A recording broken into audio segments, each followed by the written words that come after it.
Bienvenue au podcast Premier Visionnement. Aujourd'hui, on parle d'un film de la franchise Die Hard. Welcome to the party, pal! Oh, what, you think that LA badge is gonna get you a free lunch or something around here? Une petite note avant de commencer à écouter le podcast, je vous suggère de, premièrement, vous déchausser et deuxièmement, d'écouter le film discuté aujourd'hui car je vais le spoiler complètement. What are you gonna do? Whatever I can. No one is coming to help you. Bonne écoute. Next time you have a chance to kill someone, don't hesitate.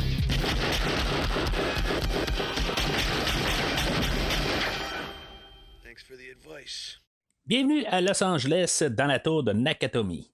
Aujourd'hui, on parle de Piège de cristal, sorti en 1988 et réalisé par John McTiernan, avec Bruce Willis, Alan Rickman, Bonnie Bedelia, Reginald Bell Johnson, Paul Gleason, Deborah White, William Atherton, Art Bachner, Alexander Goodenough, Grant L. Bush et Robert Davey.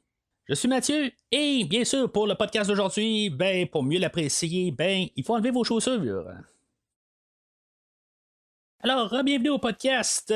C'est le mois de décembre, c'est le temps là, des fêtes. Puis quelle autre franchise qui serait mieux là, de parler que la franchise des Die Hard? Dans le fond, c'est une franchise là, qui commence là, les deux premiers films, surtout, là, ils se passent là, dans le temps des fêtes. Puis après ça, je pense que c'est un peu n'importe quand. Là, cette franchise-là, dans le fond, vous l'avez voté sur les sites de Facebook du podcast. Vous aviez le choix entre John McClane ou de Daniel LaRusso-San. Et finalement, vous avez voté là, en vraiment là, quasiment unanimement là, dans la franchise des Die Hard. Faut croire que le Miyagi-Do n'avait aucune chance contre McClane. Mais c'est ça, fait que nous voilà aujourd'hui dans le fond où on parle là, des 5 films là, au courant là, des les 5 semaines là, jusqu'au on va empiéter un peu là, en 2023. On va parler là, des tous les 5 films là, de Die Hard là, un par semaine qui pas assez proche de se terminer là, par une rétrospective de 7 films. En tout cas, je vais en parler là, de tous les 2 autres films un peu plus tard. Je vais en parler dans un tantôt puis éventuellement je vais parler là, d'un autre film là, que peut-être que j'aurais pensé couvrir au podcast, mais aujourd'hui on va parler là, de 2 films dans le fond. Le film d'aujourd'hui, Die Hard, n'était pas Die Hard au départ. C'est un film qui est une adaptation d'un livre. Alors la question est, Mathieu, as-tu lu le livre comme tu fais d'habitude? Malheureusement, j'ai pas eu accès. J'ai cherché sur Audible, j'ai cherché sur YouTube, essayé de trouver là, une version audio du livre pour pouvoir l'écouter. Puis malheureusement, j'ai pas pu trouver là, de version là, lue. Ce qui me surprend quand même, là, vu le livre, dans le fond, là, de sa popularité avec le film d'aujourd'hui.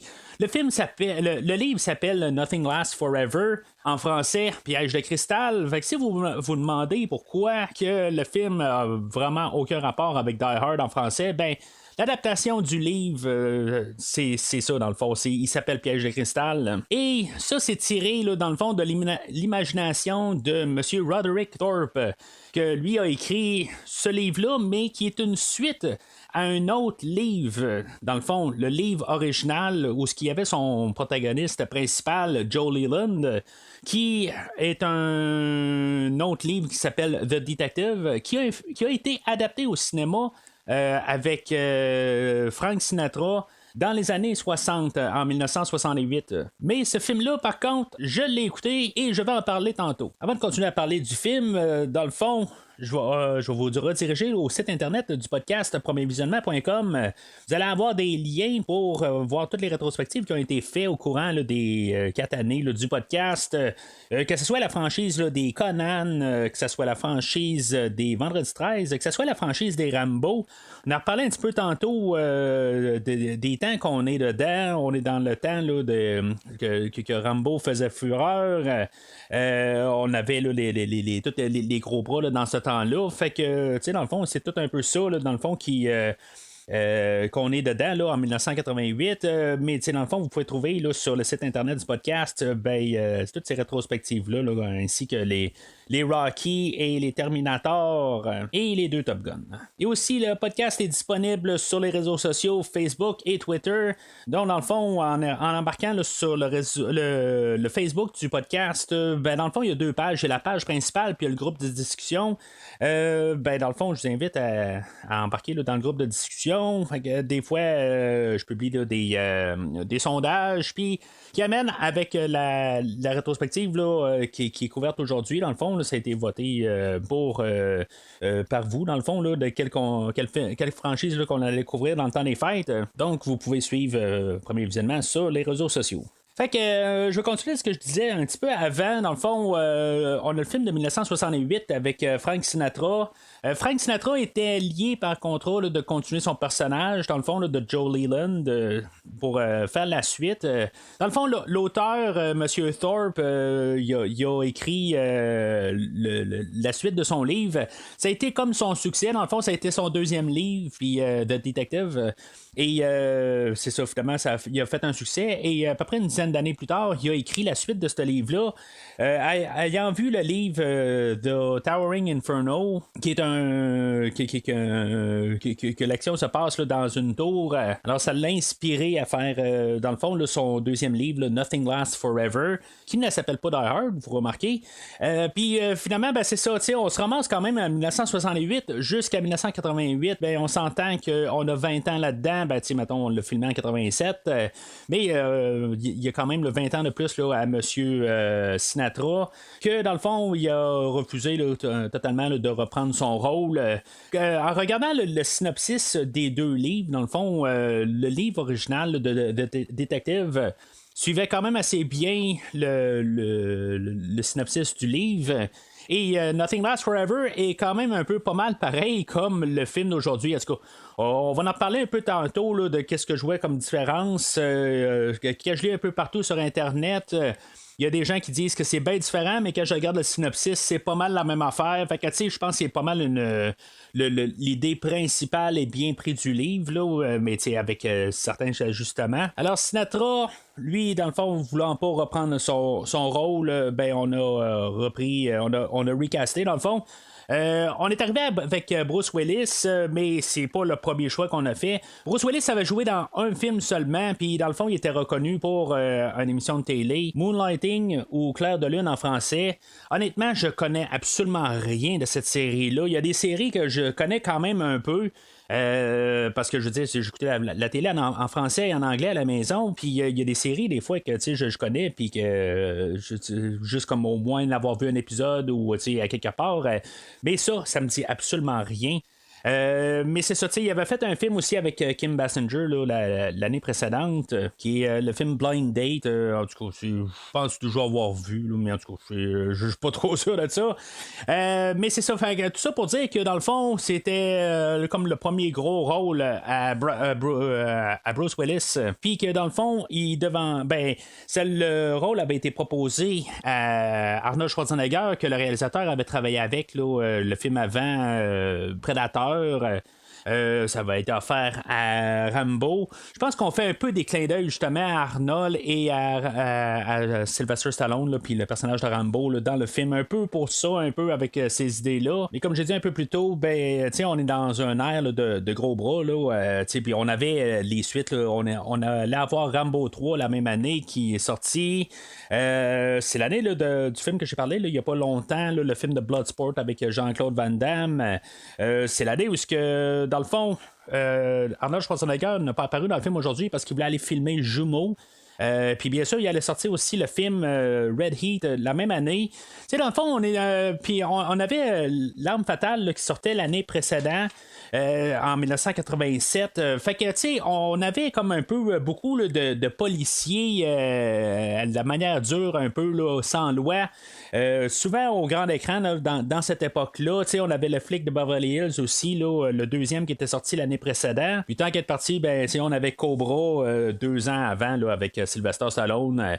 Fait que, tu sais, c'est le temps où on avait les films là, de gros bras. Là. On est pas mal là, dans le summum de tout ça. C'est comme un peu de l'action pas mal à lancer, n'importe où.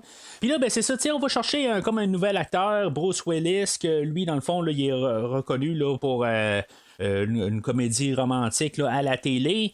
Puis là, on l'embarque là-dedans. Puis, tu sais, qu'est-ce que ça va donner dans le fond? Là, il y a même Alan Rickman qui est dans le fond, là, qui est l'antagoniste principal du film, que lui aussi, c'est pas mal là, ses premiers rôles. Il avait joué là, dans quelques épisodes un peu partout, mais tiens, dans le fond, rien n'a collé. Il a fait genre un court-métrage là, d'à peu près 1 heure quelques années avant. Il n'y a rien qui marchait de son côté. Fait que, tu sais, dans tout le casting aujourd'hui, ben, c'est pas mal ça, dans le fond. Tout le monde à l'écran, ça sort en arrière. La compagnie de production, dans le fond, là, la Fox, elle, était pas vraiment vendue par l'idée aussi, parce que, tu sais, dans le fond, tout le monde qui est à l'écran n'est pas vraiment là, des têtes d'affiche. Puis, tu sais, ça pouvait lui faire peur. Puis, tu sais, même dans les annonces à la télé, ça a l'air qu'on montrait pas vraiment Bruce Willis. Tu sais, dans le fond, on se concentrait un peu partout dans l'action. Puis, tu sais, dans le fond, dans ce temps-là, ben, on avait vraiment une différenciation là, avec les acteurs du petit écran puis les acteurs du grand écran. C'était vraiment là, comme il y avait une marque entre les deux, puis c'est vraiment pas comme aujourd'hui, où dans le fond, il y a du monde qui part du grand écran puis qui s'en va au petit écran, et vice-versa, puis ça change tout le temps. Là, des fois, il y en a qui sont au grand écran puis ils sont sur un film sur Netflix. En même temps, c'est sûr que les temps ont beaucoup changé là, en pas loin de 40 ans, mais c'était ça à l'époque, puis c'est important de se rembarquer là, dans cette époque-là, de comprendre aussi comment c'était comparativement à aujourd'hui.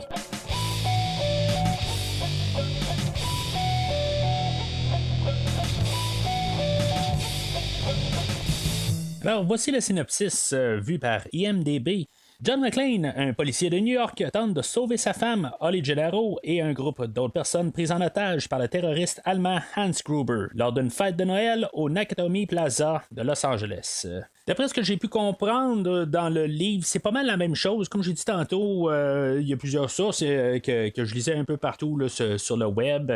Des opinions, puis j'embarque pas vraiment des opinions, mais juste dans le scénario, plusieurs petits détails qui sont beaucoup apportés là, du film, du livre vers le film. C'est vraiment là, incroyable à quelque part. On a pas mal juste changé le nom du personnage, on l'a rajeuni là, d'à peu près 25 ans. Puis la finale, dans le fond, là, qui va avoir changé un peu, mais en tout cas, je vais en parler là, pendant tout le film. Là, aujourd'hui, on a un popcorn movie, dans le fond, là, c'est pas un film là, qui est fort sur les thématiques, puis les idées profondes. Mais dans le fond, là, c'est fait pour juste divertir là, pendant 2 heures. Puis c'est pas mal ça, le grand but ultime du film. Dans le fond, là, souvent, là, dans cette section-là, là, j'ai plus des idées approfondies, mais c'est ce que c'est aussi. Mais c'est ça, dans le fond, l'idée, là, c'est de montrer là, peut-être un acteur, ben, pas un acteur, mais un personnage là, qui peut être pas mal comme vous et moi. C'est sûr que là, c'est un policier, mais en tant que tel, ben, on va montrer là, John McClane que lui, c'est pas le gros bras des temps, c'est pas Arnold Schwarzenegger que dans le fond, là, il aurait lancé des lignes un peu partout, puis dans le fond, probablement que à la fin du film, ben, la tour au complet là, aurait carrément tombé à terre. Probablement que si, mettons, la ferait aujourd'hui, là, ce serait probablement quelque chose de même en bout de ligne. La tour finirait par tomber là, à la fin du film. Mais c'est ça, c'est pas un film là, de Schwarzenegger. C'est pas nécessairement... il va tomber dans cette classe-là, un film de gros bras, mais c'est ça qu'on veut essayer de montrer là, avec le personnage de John McClane. Que, tu sais, dans le fond, c'est pas le gars de la situation. Dans le fond, lui, dans le fond, il va essayer de se débrouiller de la manière qu'il peut. Puis, éventuellement, ben, il va réussir. Mais c'est ça, à quelque part. Là, c'est un peu faire l'antithèse de Sylvester Stallone et de Arnold Schwarzenegger.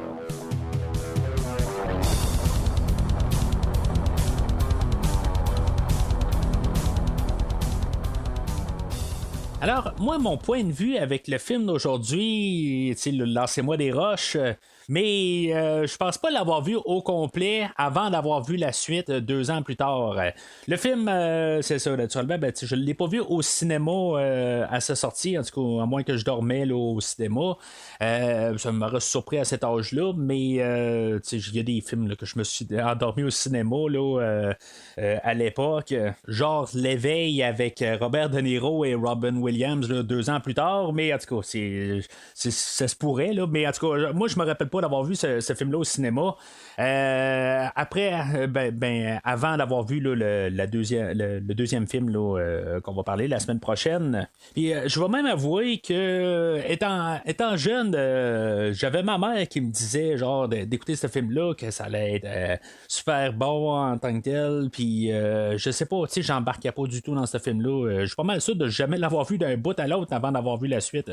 Alors, le film commence là, avec notre introduction là, à John McClane. Lui, il arrive en avion, puis dans le fond, là, on sait que c'est un policier, puis dans le fond, toutes les scènes là, sont mises en place là, pour qu'on ait son introduction, puis qu'on comprenne là, que son mariage est pas mal en ruine. Là, ils sont sur l'instance de divorce. Ils sont mariés, mais en bout de ligne, là, sa femme, Holly, pas trop sûr si elle a pas une affaire avec un autre personnage. C'est pas très clair. C'est peut-être en devenir. C'est peut-être que on a le personnage là, de Ellis, que lui, il est dans. On le voit un peu partout. Je pense que il est en train là, d'essayer là, de faire des grosses conspirations pour voir finalement là, se pogner là, sa femme, là, tout simplement. Mais c'est pas très clair exactement. Là, on va pas vraiment sur ce terrain-là. On n'a pas vraiment de scène entre Ellis et Holly, mais on nous place tout ça un peu en partant là, dans le fond là, c'est là, dans des scènes là, le temps que John McClane atterrisse, que c'est un policier là, il y a comme son passager que la personne là, qui est assise à côté de lui là, il a remarqué un fusil, puis il dit qu'est-ce que tu fais avec son regard fait qu'est-ce qu'il faut avec un fusil dans un avion. Mais je sais même pas si t'es policier, t'as le droit d'avoir un arme à feu dans un avion. Là. En tout cas, ça reste peut-être à confirmer. Mais en tout cas, je suis pas mal sûr que personne du tout a le droit à une arme à feu là, dans un avion, que tu sois n'importe qui. Là. Mais c'est ça. En tout cas, c'est sûr que beaucoup d'affaires ont changé aussi là, depuis le 11 septembre 2001, mais à cette époque-là, c'était peut-être autre chose. C'est ça. Fait que, on a toute son introduction, puis dans le fond, on voit là, que tout son mariage est pas mal foutu, là, puis là, il est comme un peu en train là, d'essayer de se rattraper là-dedans, puis dans le fond, on va apprendre que dans le fond, il avait décidé là, de choisir sa job au lieu de choisir sa femme, que elle, dans le fond, c'est une femme de carrière. Dans le fond, il ne faut pas oublier quand dans les années 80-90, c'est là où, dans le fond, là, la femme au foyer, là, ça commençait là, à être chose du passé. On commençait à avoir beaucoup plus là, de féminisme dans le fond, où dans le fond on voyait beaucoup plus là, de femmes au travail, des femmes qui devenaient là, des superviseurs, des patrons. C'est vraiment là, un temps là, que ça révolutionnait un peu là, le marché du travail. C'est important de s'en rappeler là, juste dans cette idée-là, parce qu'aujourd'hui, c'est vraiment plus la même affaire. Aujourd'hui, dans les grosses lignes, tout simplement, là, hommes et femmes, c'est pas mal égaux. Mais c'est ça, on était au début de ça. C'est quand même une différence assez majeure du film parce que ce personnage-là n'existe pas dans le livre. Dans le livre, on a la fille de McClane, dans le fond, qui nous donne un peu des idées de comment que peut-être la suite du film pourrait se dérouler. Chose que j'ai oublié de mentionner, dans le fond, à la toute fin, je vais faire un genre de résumé, là, comme que je fais là, une fois de temps en temps là, sur d'autres films. Là, je vais peut-être prendre un 10 minutes à la toute fin pour parler là, du film de détective là, de 1968, où ce que dans le fond, le personnage là, de Joe Leland n'a pas d'enfant. Il y a une femme, mais en tout cas, c'est ça. C'est en quelque part, je pense que ça aurait été le fun un peu là, de. On peut peut-être regarder ça comme ça, dans le fond, là, avec une genre de suite spirituelle, puis si on change un peu les noms, là, que évidemment ça se passe, mais la femme de Joe Leland dans le film là, de détective n'a aucun rapport avec le personnage là, de Holly Gennaro.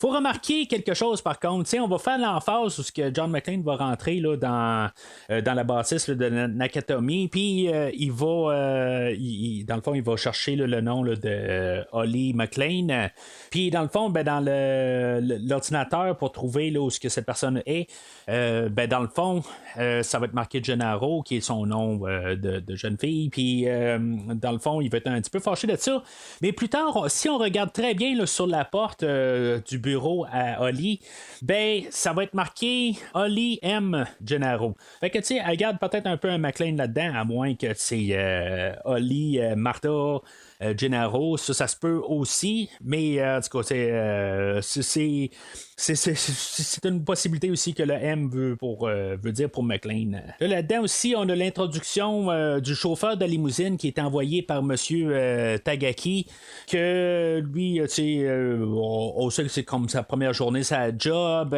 puis c'est un peu tout pour nous embarquer aussi là, dans le temps des fêtes, puis dans le fond, c'est le temps des fêtes, c'est un temps là, de réconciliation, puis dans le fond là, d'un temps familial, puis c'est un peu tout ça en même temps là, dans le fond là, pourquoi que John McClane là, part de New York pour vraiment là, venir rejoindre sa femme puis essayer là, de réconcilier là, les choses. Ils ont des enfants, mais dans le fond, eux autres, ils sont gardés à la maison. On nous établit ça au début. Ça va revenir un peu plus tard dans le film. Dans le fond, honnêtement, je pense que la seule raison qu'ils ont des enfants, c'est pour la révélation un peu plus tard dans le film. Là. La révélation, dans le fond, c'est pour aider là, Gruber, dans le fond, à comprendre c'est qui la femme à John McClane. Mais c'est tout simplement, là, quelque part, là, ça peut être juste un homme là, qui essaie là, de sauver son mariage, tout simplement, si c'était pas des enfants. Mais là, c'est ça, tu sais, dans le fond, là, lui, il se pointe là. Le chauffeur de limousine, Argyle, lui, dans le fond, ce que je peux comprendre, c'est que dans le livre, il disparaît tout simplement là, au début là, du livre. Là, il apparaît, puis après ça, il disparaît. Là, on va essayer là, de trouver un rôle là, qui va rester là, dans la limousine, là, dans le sous-sol de la bâtisse. Puis dans le fond, éventuellement, il va avoir son moment héroïque en arrêtant là, un des personnages là, de pouvoir faire leur plan d'évasion. Mais en tout cas, on a essayé de trouver quelque chose. Ça colle-tu, ça colle pas. Je suis pas trop certain de ça. Honnêtement, je trouve que on a essayé de juste de faire quelque chose avec rien. C'est correct, quelque part, il serait parti, ça n'aurait rien changé en tant que tel. C'est sûr que ça aurait donné absolument tout à John McClane, là, mais quelque part, c'est ça donne juste un peu un petit moment de gloire là, au personnage là, de Argyle. Dans le fond, à part de ça, là, il sert absolument à rien. C'est quand même assez correct d'un côté qu'on a essayé de faire quelque chose avec un personnage là, qui a été écrit à absolument rien. Mais tant qu'avoir des personnages, on travaille nos personnages. On s'entend que c'est pas du gros travail, mais on est travaillé pareil. Dans toutes ces scènes-là aussi, on voit tout comment que un peu la bâtisse est faite, comment que la sécurité est faite. Il y a un gars à la porte, puis il y a un gars qui en arrière, pas trop loin aussi là, pour voir les va-et-vient là, dans la bâtisse. Dans le fond, il y a des caméras de sécurité un peu partout. Voir que c'était probablement, pour 1988, c'était probablement une bâtisse là, qui était assez bien gardée, là, dans le fond, avec la haute technologie du temps. La bâtisse elle-même, elle venait juste d'être construite là, en 1987. C'est la bâtisse de la Fox, dans le fond, la maison de production. En tout cas, il fallait quand même faire attention. C'était une grosse bâtisse qui a quand même fait qui a coûté quand même pas 5$ à construire, on s'entend, puis en même temps, c'était l'image publique, tout ça. Fait que fallait bien faire attention. Il y a même le réalisateur que c'était pas dans le fond la force qui a décidé ça, c'est le réalisateur qui a décidé là, de vouloir se rendre là pour filmer le film, là, puis que finalement on a rebaptisé là, la tour de Nakatomi. Fait que McClane arrive dans le fond là, pour rencontrer là, sa femme, puis c'est ça, elle est au travail, et puis là c'est comme le party là, des fêtes. Puis là, tu sais, on sent qu'il est comme intrusif un peu. Pas intrusif, mais dans le fond, tu sais, qu'il est comme pas à sa place. Elle est même pas sûre quand elle le voit, dans le fond, là, que si, mettons, tu sais, dans le fond, là, elle sait qu'il s'en vient, mais tu sais, elle est comme pas trop certaine un peu. Là, tu sais, on voit qu'il y a vraiment comme un froid entre les deux. Tu sais, ils ont comme un peu une scène, là, je veux pas dire intime, là, mais tu sais, sont ensemble, là.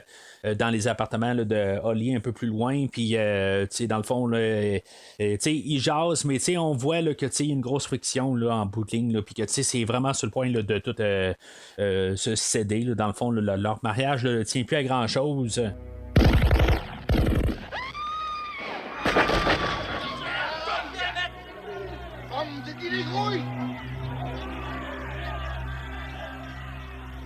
Mesdames et messieurs, je vous prie. Mesdames et messieurs, ayant observé la cupidité avec laquelle les dirigeants de Nakatomi veulent régner sur le monde, nous venons pour leur enseigner le vrai usage du pouvoir. Vous en serez les témoins. Où est Monsieur Taka? Joseph Yoshinobu Takagi. Fait que une quinzaine de minutes entrée dans le film, c'est là qu'on a établi tous nos personnages, puis là c'est le temps là, que dans le fond l'histoire embarque. C'est là où on a l'introduction là, de pas mal tous nos terroristes, dans le fond là, la manière qu'ils s'introduisent là, dans la bâtisse. On a 12 personnages là-dedans. C'est sûr que c'est pas 12 personnages là, qu'on va pouvoir se démarquer à 100%. Mais il y en a peut-être 8 là-dedans là, que à chaque écoute, là, j'ai pu remarquer là, un peu une différence. Là, mais là, pour les besoins du podcast, je les ai vraiment toutes notés un à un. Puis il y en a même 2 là-dedans que j'ai pas trouvé les noms, tout simplement. Ou que j'ai noté, mais que c'est pas trop certain si c'est vraiment eux autres. Là. C'est vraiment là, c'est pas très très important. Là. On sait juste qu'ils sont 12 en bout de ligne. Leur tête qui est jouée là, par Alan Rickman, comme je l'ai dit tantôt, là, c'était un de ses c'était son premier gros rôle à lui aussi. Puis le restant des acteurs là-dedans, c'est des personnages là, qu'on a vu un peu partout, là, en tout cas pour certains là-dedans. Il y en a que j'ai jamais revu ou jamais vu avant ni après. Mais c'est ça, en tout cas, je vais en parler d'une coupe un peu partout. Ce qui est le fun là-dedans, c'est qu'ils ont quand même un peu toute leur personnalité pareille. Dans le livre, il y avait, je pense qu'il y avait 1 ou 2 femmes là, quand même là, qui se rajoutaient là-dedans. On a décidé qu'on mettait juste des hommes. En tout cas, ça, c'est quand même un drôle de choix, honnêtement. On a trouvé là, une manière là, d'apporter là, plusieurs cultures. Mais dans le fond, si on aurait rajouté une femme là-dedans, on s'entend que ça aurait fini que ça aurait été probablement là, Holly qui l'aurait tué quelque part, là, qui s'aurait défendu à la place d'avoir Hans Gruber qui tient Holly à la fin, ça aurait été la fille ou quelque chose de même, puis que les deux ça aurait probablement Hans Gruber et McClane serait probablement battu pendant que Holly et la femme en tant que telle, ils s'auraient tiré les cheveux, puis ça aurait été un petit peu là, comme le genre de cliché là, qu'on connaît aujourd'hui là, des fins, là, tout simplement. Là. Mais tu sais, qu'on ait gardé ça de cette manière-là, c'est sûr que on aurait pu avoir McClane là, qui tire aussi là, ce personnage-là, mais c'est ça, tu sais, que juste qu'on a décidé là, d'enlever ça. Je trouve ça quand même curieux rendu là. Tant qu'à avoir pas mal tous les personnages un peu partout, pourquoi pas avoir justement mélangé ça. C'est sûr que ça aurait été peut-être aussi la femme à Goober ou quelque chose de même là, du coup. Ça aurait pu partir dans toutes les directions. Comme je disais aussi, il y a comme toutes les personnalités, mais on voit là-dedans qu'il y a 2 frères. Dans le fond, il y a Carl et son frère Théo. Théo qui est joué par l'acteur qui joue Necros dans le James Bond là, qui est sorti là, l'année précédente, là, Tuer n'est pas joué, le méchant, un des méchants principaux. Mais c'est une affaire qui va nous embarquer un peu dans le film, le fait qu'ils vont parler en allemand, puis mon allemand là, il est vraiment pas aiguisé quelque part. Je suis encore en train là, d'essayer de savoir là, qu'est-ce qu'on dit là, dans la chanson Du Hast de Rammstein. Fait que je suis encore pas mal ça là, dans mon allemand. Fait que qu'est-ce qu'on dit dans le film aujourd'hui? Je peux comprendre là, par dans le fond là, les cris là, des personnages, puis comment que dans le fond ils n'ont pas l'air tout à fait contents, puis dans le fond ils sont un peu en panique. Là c'est ça, on a les deux frères dans le fond, quand ils pensent, c'est comme il faut regarder ça un peu, une fois l'ayant vu, le premier coup, peut-être qu'on s'en rend pas compte là, que c'est deux frères, mais il y a Théo qui est là pour couper les communications, puis dans le fond, là, son frère arrive, puis il sort une scie mécanique, puis il va couper toutes les communications, les fils, pour pas qu'il y ait de communication extérieure, j'imagine, ou les systèmes d'alarme. Mais ça a l'air d'être pressant. En tout cas, c'est ça un peu l'affaire, c'est que ça se passe, puis c'est un peu de la déduction que je fais là-dedans. C'est possible qu'il y ait vraiment quelque chose d'autre qui fasse, là, mais c'est ce que je peux en déduire. Puis en même temps, pour voir que dans le fond, c'est peut-être deux frères. Puis ça, c'est quand on le sait par la suite qu'une fois que Théo se fait tuer, on lui dit hey, ton frère est mort. Puis ok, puis on pense pas nécessairement à cette scène-là, mais dans le fond, là, ils sont juste en train là, un peu de snarker. Mais c'est ça le côté, peut-être que si ça avait été un autre personnage, je me dis cette scène-là, à quelque part, si ça avait été quelqu'un qui n'est pas son frère, peut-être que là, ça aurait été un petit peu plus. Ça aurait peut-être fini un peu plus avec un gros conflit. Mais là, le fait que c'est des frères, là, je comprends un peu plus là, le fait là, de genre, dépêche-toi, je veux t'écœurer un peu. Fait que c'est ça qui sort avec sa scie mécanique. Là. Mais c'est pour un peu introduire là, aussi là, que son trait, là, ils foncent dans le tas. Puis ils savent un peu qu'est-ce qu'ils font, mais ils sont timés là-dedans. Puis en même temps, ils ont apporté là, beaucoup d'équipements là, pour les soutenir. Fait que là, ils vont monter. Ce qu'on a su là, dans l'introduction, c'est que la seule place qui se passe quelque chose là, dans toute la bâtisse, c'est à l'étage où on a le party des fêtes. Dans le fond, il n'y a absolument personne là, qui décide là, de travailler là, pour finir un tel projet un peu plus tard. Là, je trouve ça à peu près impossible, mais en tout cas, on va le prendre là, pour qu'est-ce que c'est. L'extérieur de la bâtisse, c'est la Fox, comme j'ai dit, mais l'intérieur, là, c'est beaucoup des plateaux. Ça, il faut comprendre aussi là, que on a filmé sur place, mais c'est juste l'extérieur. Là, nos terroristes, là, dans le fond, ils vont casser le party. Puis là, c'est ça, dans le fond, c'est là où on peut tout de suite se rendre compte là, comment que, dans le fond, je pense que Alan Rickman, en bout de ligne, là, il vole la vedette. Là, il rentre et il est vraiment nonchalant. Là, il est là à dire mesdames et messieurs, là, je cherche un tel monsieur, puis c'est tout. C'est très business, à quelque part. Les autres, ils savent qu'est-ce qu'ils veulent. Le plan ultime, je pense que ils vont ultimement tuer tout le monde, mais ils gardent le monde en otage pour l'instant. Mais en tout cas, je pense que c'est ça un peu le plan. Eux autres, ils vont voler l'argent. Puis les otages, ils savent que peut-être éventuellement il va se passer quelque chose. Ou sinon, quelque part, c'est ça, la police, ils s'arrangent pour pas qu'elle se mêle de ça. Peut-être qu'ils les libéreraient ou honnêtement, ça me surprendrait. Parce que il y a même un peu plus tard où ce qu'ils parlent que c'est une grosse somme d'argent là, qu'ils vont voler. Là. C'est pas de l'argent physique, là, c'est juste des genres de choses qui valent l'argent. Là. Exactement, c'est quoi ça? J'ai pas tout à fait compris c'est quoi. Dans le livre, c'est une affaire plus vraiment terroriste, le côté. Là, c'est plus pour sauver du monde. Là, dans le fond, là, pas dans ce sens-là. Là, plus pour un peuple d'extrémistes. Puis, dans le fond, là, pour que dans le fond, les libérer, des affaires de même. Fait que là, on a voulu plus ramener ça à l'argent. C'est ça que le réalisateur en tant que tel, c'est ce qu'il voulait faire aussi, c'est que ça soit un petit peu moins lourd. Le ton du livre, ça paraît qu'il paraît qu'il est beaucoup plus lourd que ça, puis dans le fond, il a voulu alléger beaucoup le ton du film. Mais ça va commencer assez brusque pareil. Dans le fond, ce qui est quand même assez drôle, là, c'est qu'en bout de ligne, là, ils vont prendre un otage, pas un otage, dans le fond, Monsieur Tagaki, là, ils vont réussir là, à le trouver là, dans la foule, puis là, dans le fond, c'est lui qui va pouvoir ouvrir, dans le fond, le coffre-fort. Si, mettons, il aurait pu ouvrir le coffre-fort, ben c'est ça, je sais pas si, mettons, il aurait dit merci, puis on prend ça, puis on s'en va. Peut-être, mais en tout cas, je trouve qu'ils sont pas mal équipés là, pour pas mal là, faire pas mal plus de dégâts. Éventuellement, c'est toujours qu'ils ont peut-être là, le plan A, le plan B, le plan C.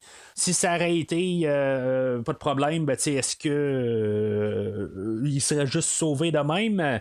En tout cas, c'est tout le temps là, c'est un film à quelque part, fait que on peut pas vraiment savoir c'est quoi l'autre alternative. Mais c'est ça, il faut comprendre aussi que là, pendant ce temps-là, mais McClane, lui, il était genre dans la salle de bain, là, dans la chambre à Holly, puis que, dans le fond, aussitôt qu'il a vu là, que les terroristes rentraient, il s'est sauvé là, par une porte là, une sortie de secours, puis dans le fond, il n'a pas eu le temps là, de se mettre des souliers. C'est ça un peu là, un gros point là, plus tard dans le film. Je pense qu'honnêtement, il voulait vraiment là, le mettre le plus simple possible, qui part de zéro. Je dis pas qu'il aurait peut-être mis en boxeur s'il aurait été capable là, de le faire. Pour pas l'autre côté, je pense qu'ils veulent pas aussi qu'on trouve ça ridicule, mais le fait là, d'y enlever ses souliers, c'est comme c'est pas tout à fait là, ordinaire là, comme héros dans le fond là, que on le place là, il est pas autant agile, on s'entend là, avec juste pieds nus à terre, puis en même temps ben, c'est ça, ça lui donne un côté là, je veux pas dire inoffensif, mais un côté qui il va être plus fragile là, que n'importe qui d'autre. Là. Pour vraiment faire l'antithèse là, de Rambo, là, c'est pas mal ça. À quelque part, on aurait eu Rambo, on aurait eu son couteau d'un, puis on aurait eu des bottes, on aurait eu comme toute une artillerie avec ça. Là, dans le fond, quand M. Tagaki ou Takagi se fait interroger, on s'arrange pour que McClane ne voit jamais là, le visage là, de Hans Gruber. C'est à peu près impossible. On s'entend là, dans toutes les séquences qu'il y a 2 fois où ce que McClane peut tomber puis voir Hans Gruber, puis on s'arrange pour placer les caméras pour qu'il ne voie rien. C'est impossible, tant qu'à moi, là, qu'ils les a pas vus rentrer, qu'ils les a pas vus, juste avec un regard, quelque part, là, qui a un peu vu sa tête, là. On place ça impossible là, pour la scène d'un peu plus loin, une fois qu'ils font leur face à face, là, mais dans mon livre à moi, là, c'est impossible que ça se passe de même. Là. Éventuellement, Gruber, ben, il va devoir exécuter, il a le choix, mais c'est ça, il va exécuter là, Takagi. Parce qu'il n'est pas capable d'ouvrir le coffre-fort. C'est pour montrer, dans le fond, là, qu'il est de parole en bout de ligne. Il dit tu l'ouvres ou je te tue, tu peux pas l'ouvrir, je te tue. C'est ça que ça finit de même. Fait que McClane va partir de là, il va déclencher l'alarme de feu, puis les pompiers vont s'en venir. Là, dans le fond, je dis nos terroristes, là, c'est nos voleurs de banque, dans le fond, là, c'est pas mal ça se résume à ça. Mais je vous appelle les terroristes pareil. Réussi à faire retourner là, les pompiers, puis c'est ça, dans le fond, là, le point de vue là, de McClane, que lui, il voit les pompiers s'en venir, il est tout content, puis en bout de ligne, ben là, tu sais, Waterpeux, il retourne de bord, puis là, ben, dans le fond, il se fait avoir là-dedans. Je pense qu'on veut nous montrer ça aussi, le côté, qu'à quelque part, si, mettons, nous autres, on était là, ben, c'est ce qu'on essaierait de faire. On essaierait pas là, de sauter dans le tas. Oui, peut-être, là, dans notre imaginaire, on le ferait, on sortirait avec 2 gros canons là, du placard, puis en train là, de tirer tout le monde, puis ça marcherait de même, mais on sait très bien là, qu'on se ferait assassiner. Mais là, ils ont découvert pareil d'où ce que l'alarme de feu avait sonné. Fait que il va envoyer Théo. qui est Necros, là, que je disais tantôt, là, dans le fond, le grand machin là, du James Bond de l'année précédente.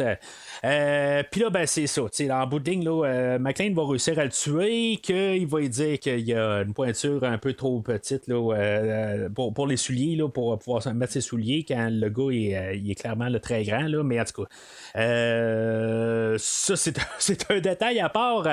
Ce que j'aime de tout ça, c'est que c'est assez un combat simpliste, puis dans le fond, il va juste se ramasser là, les deux dans la cage d'escalier, puis ils vont débouler, puis Théo va mourir de là, juste simplement là, en déboulant, il va se faire casser le cou, puis ça va finir là pour lui. C'est comme on part de petit, puis on grossit de plus en plus. Là. C'est juste pour que ça soit plus phénoménal vers la fin, mais on commence de petit. Fait que lui, il va dans le fond là, l'embarquer dans l'ascenseur, puis il va peut-être chercher le trouble. Je sais pas exactement si c'est un bon move quelque part de envoyer le Théo attaché, puis il va écrire dessus là, maintenant j'ai une mitraillette, ho ho ho. Je sais pas, puis que ça tombe dans la face de tous les 11 autres.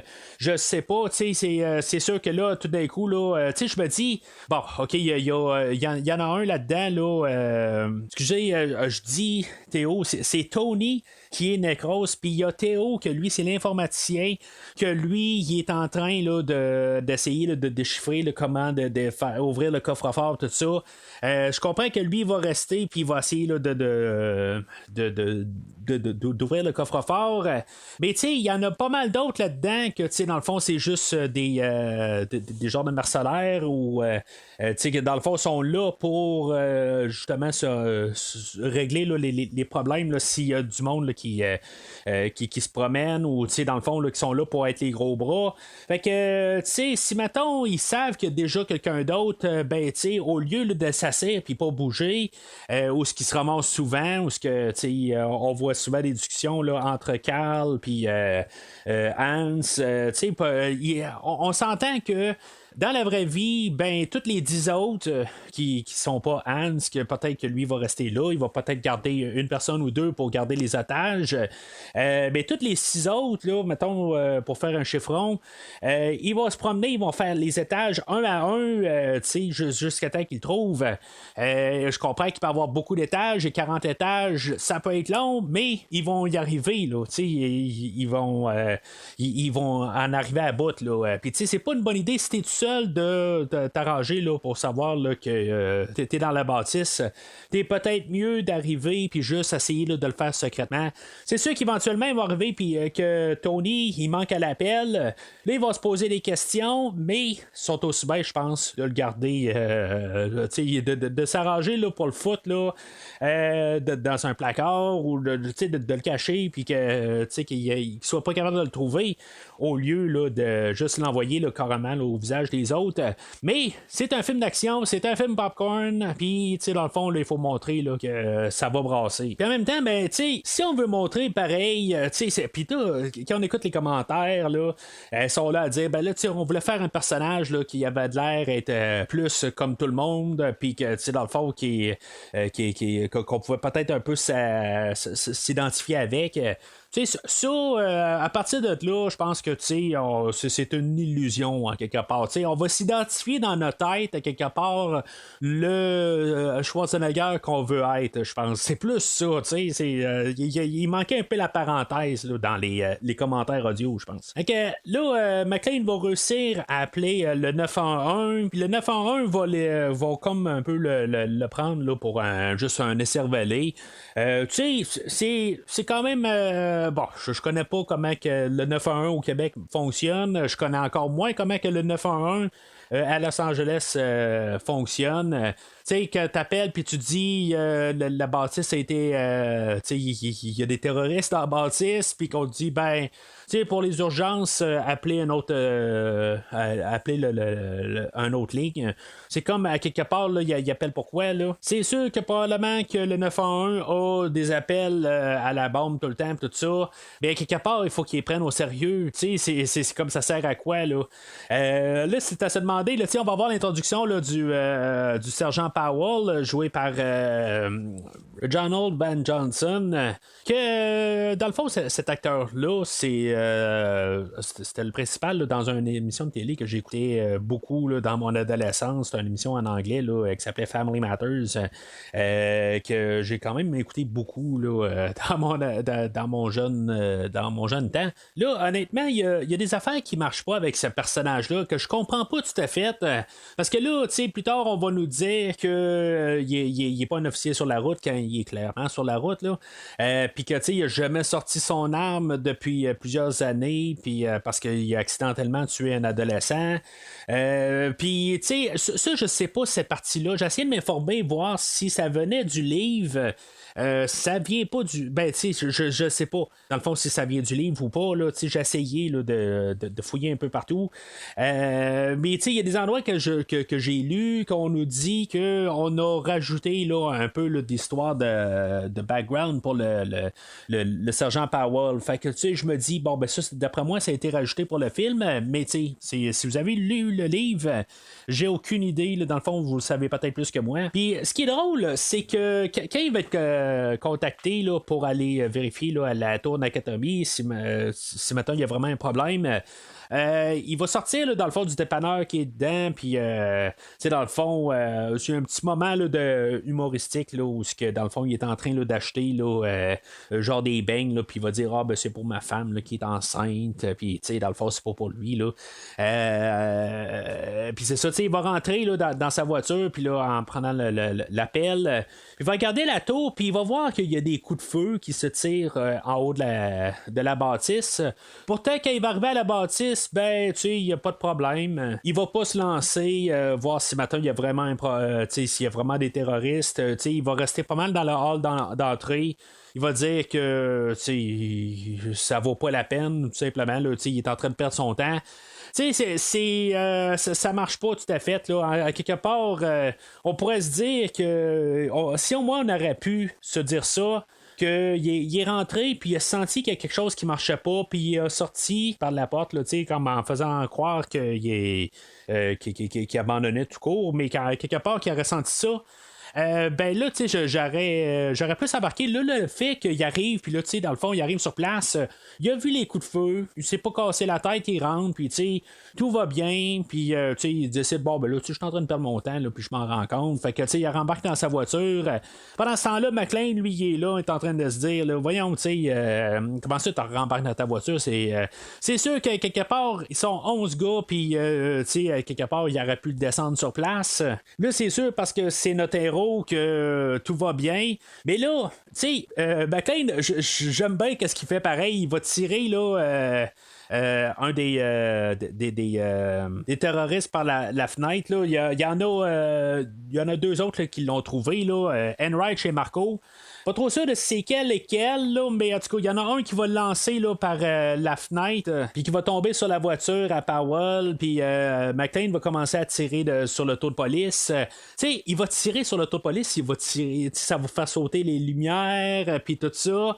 Il pourrait tirer Powell, c'est sûr qu'à quelque part, ça donnerait l'attention là, à la police. À quelque part, on dirait il y a un policier qui vient d'être tué, puis il faut envoyer là, toute l'équipe au complet. Mais c'est ça, peut-être que là, notre personnage de McClane, là, il a apparu un petit peu pas mal plus méchant qu'il l'est, mais c'est ça, à quelque part, il joue un peu là, avec le feu de tirer l'auto de police pour tirer alentour un peu au lieu de tirer directement sur le char de police, mais à quelque part c'est un film de popcorn, puis on sait bien là, que en bout de ligne, là, il va pas tuer une personne là, qui n'a pas d'affaire à tuer. Là, la manière que la tour est faite, c'est que dans le fond, il y a un peu des triangles un peu partout qui fait qu'il y en a qui peuvent voir d'où est-ce que les coups de feu viennent, puis dans le fond, là, ils réussissent à trouver là, l'endroit où est-ce que McClane est.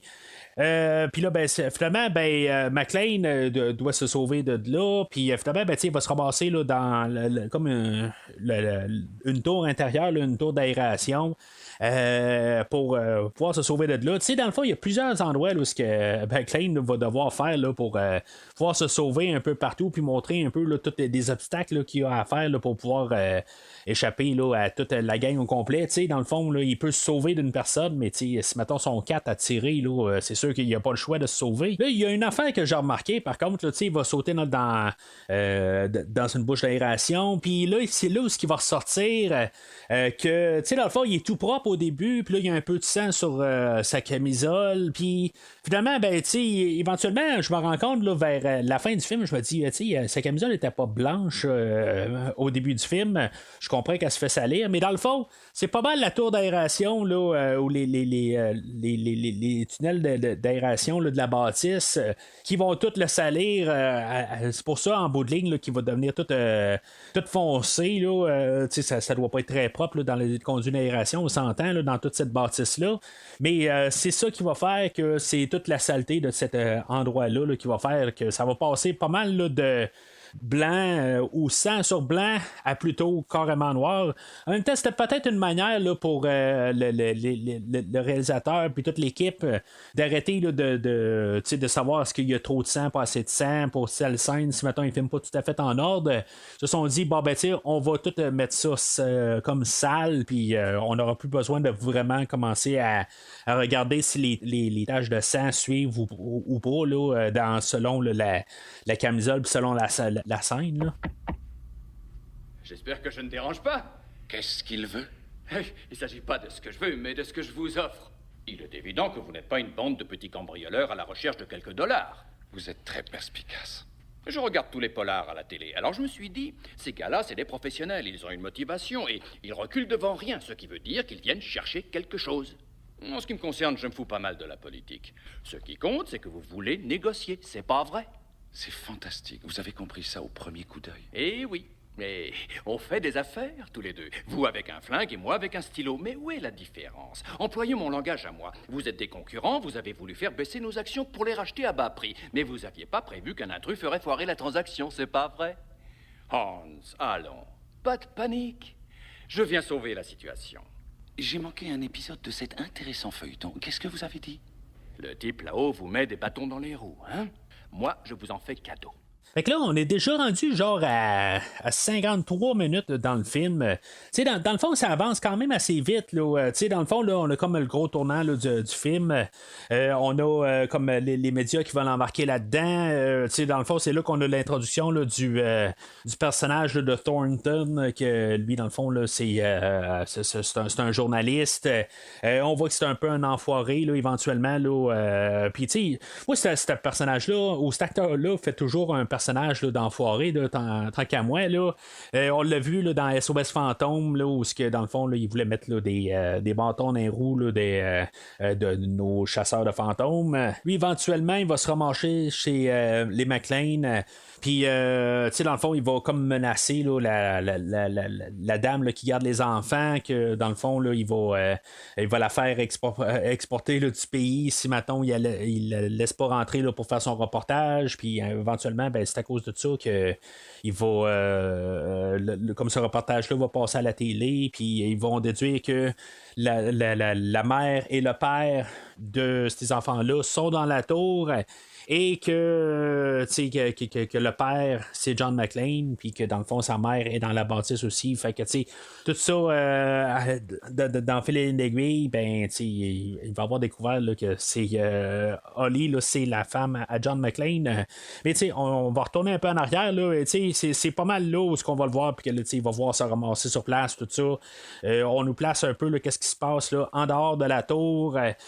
Toute la police arrive. On a le député, là, que lui, dans le fond, là, il croit pas du tout là, l'histoire à McClane. Il pense que peut-être que c'est lui le terroriste. On va préparer là, un escouade là, pour pouvoir embarquer ou rentrer là, dans la bâtisse. Ce qui est drôle, c'est que Hans va arriver et va dire faites juste blesser là, les policiers. de pas les tuer, mais à quelque part, les policiers vont lancer,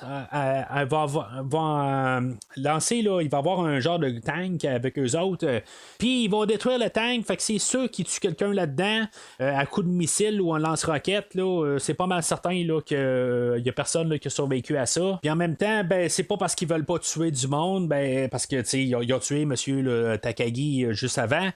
Mais en même temps, si mettons il aurait tué un policier, ben il aurait probablement là, forcé un peu plus. Là, il aurait vraiment peut-être même appelé l'armée là, pour vraiment là, rentrer là, dans la bâtisse, puis pas mal là, d'y aller là, de manière forte. Sauf que, même avec le tank, je comprends pas pourquoi ils n'ont pas fait ça. Éventuellement, le FBI va arriver, puis, mais pourquoi que, on n'a pas demandé là, plus de grosses forces rendues là? C'est rendu là, qu'ils n'ont comme pas le choix là, à une certaine étape. S'ils sont trop dangereux, ben, puis ils ne demandent pas de rançon en rien, ils parlent pas, ben, quelque part, là, ils n'ont pas le choix là, de faire quelque chose, là, de se rassurer que les otages sont corrects, puis tout. Puis c'est un peu à ces moments-là que on a McClane qui va rentrer là, en communication là, avec Powell.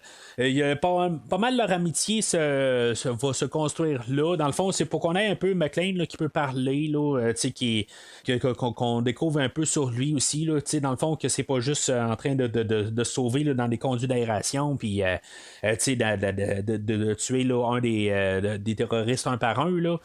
Il faut quand même qu'il y ait un peu là, d'autres choses là, qui se passent avec ce personnage-là. Fait que, c'est des bons moments du film, mais honnêtement, il y a des bouts où ce que je me dis, McClane, dans le fond, tu es en train de te saboter toi-même. Powell, il y a des bouts qui dit, regarde, il y a des choses qui bougent, puis là, il comprend que c'est un policier, il le dit pas, mais l'autre côté, McClane arrive, il dit, mais là, vous vous préparez à rentrer. C'est comme, Powell, il vient de dire, parle pas. C'est à quelque part, là, je comprends que pour McClane, lui, c'est pas une bonne idée, mais à quelque part, moi, je sais pas si c'est une si mauvaise idée. C'est sûr que quand Hans Gruber il entend qu'ils vont rentrer, ben, il se prépare à ce qu'ils rentrent. Si, mettons, McClane, il dirait rien, ben, il rentrerait, puis il serait pas tout seul. À quelque part, c'est quoi qu'il veut, McClane? Il veut que la police arrive, mais qu'en bout de ligne, il se passe à rien. C'est comme c'est ce qu'il a demandé, rendu là. La situation, là, pas mal n'importe quoi, là, ça risque de finir par un bain de sang. C'est pas mal ça, là, quelque part. Il n'y a pas de manière là, de garder ça bien rose. Gruber dit rien. Fait que, en ayant aucune demande, là, ben, il va en demander un peu plus tard. Là, il va commencer à essayer là, de dire qu'il veut qu'il y ait tel terroriste là, qui soit libéré. Puis, on va même avoir une mention là, de Québec. Là, puis, dans le fond, là, ça va être pas mal là, ses demandes. Mais, c'est ça. À ce moment-là, il a encore rien demandé. Fait que, il s'attend à quoi, là, quelque part? Là, il faut que ça bouge d'un bord. Là, mais il menace, dit rien, ben là, il faut que ça bouge. Là, le député Robinson, lui, dans le fond, là, c'est pas mal une tête là, de genre quasiment politique à quelque part. Il veut bien paraître à quelque part, puis qu'il réagit. Puis que lui, ben, c'est une question d'orgueil aussi, que là, c'est lui qui est là, puis c'est lui qui prend l'opération en main. Puis que dans le fond, là, McClane, là, c'est probablement là, un autre terroriste avec la gang, puis dans le fond, sont malmenés. Dans le fond, sont mal dirigés, là, comme s'ils enverraient là, des mauvaises informations. Mais c'est ça, dans le fond, là, je trouve que cette dualité se passe en dehors de la bâtisse, pendant qu'il y a toute la dualité à l'intérieur de la bâtisse. Tout un peu, personne n'est en contrôle. Tout le monde veut montrer là, qu'ils savent un peu la situation. Quand en bout de ligne, là, ben, l'équipe à Hans là, sont quand même encore un peu assez ferrés, mais ils commencent à être tout déstabiliser là, avec McClane. Là, ils jasent un peu là, ensemble, quelque part. Puis Hans est toujours à l'écoute de la conversation là, entre Powell et McClane. éventuellement, McClane va arriver, là, puis il va avoir une discussion là, avec Hans, là, parce qu'il a réussi à ramasser un de ses radios.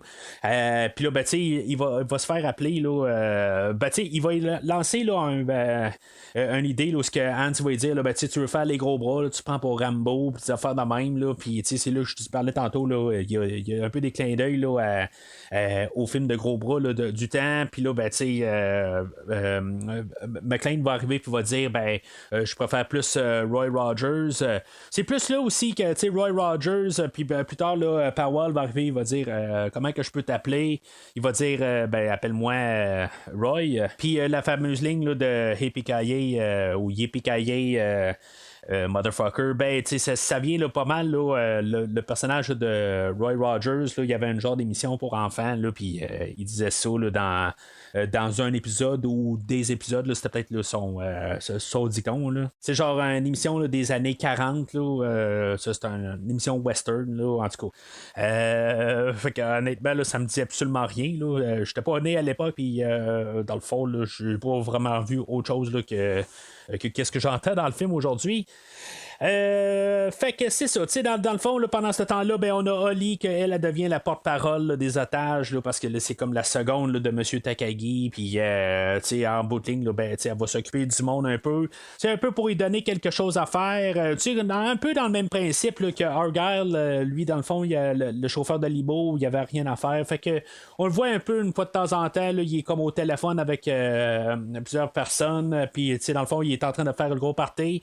C'est le fun, pareil. En 1988, on pouvait être dans un sous-sol de stationnement, puis les lignes téléphoniques passaient sans problème. Puis on est en 2022, puis on est dans un sous-sol, puis aucune ligne téléphonique, mais ça, c'est la technologie à l'envers. Mais c'est là qu'on va voir Ellis, qui est un collègue de bureau là, à Holly, que lui va essayer là, de prendre la situation en main.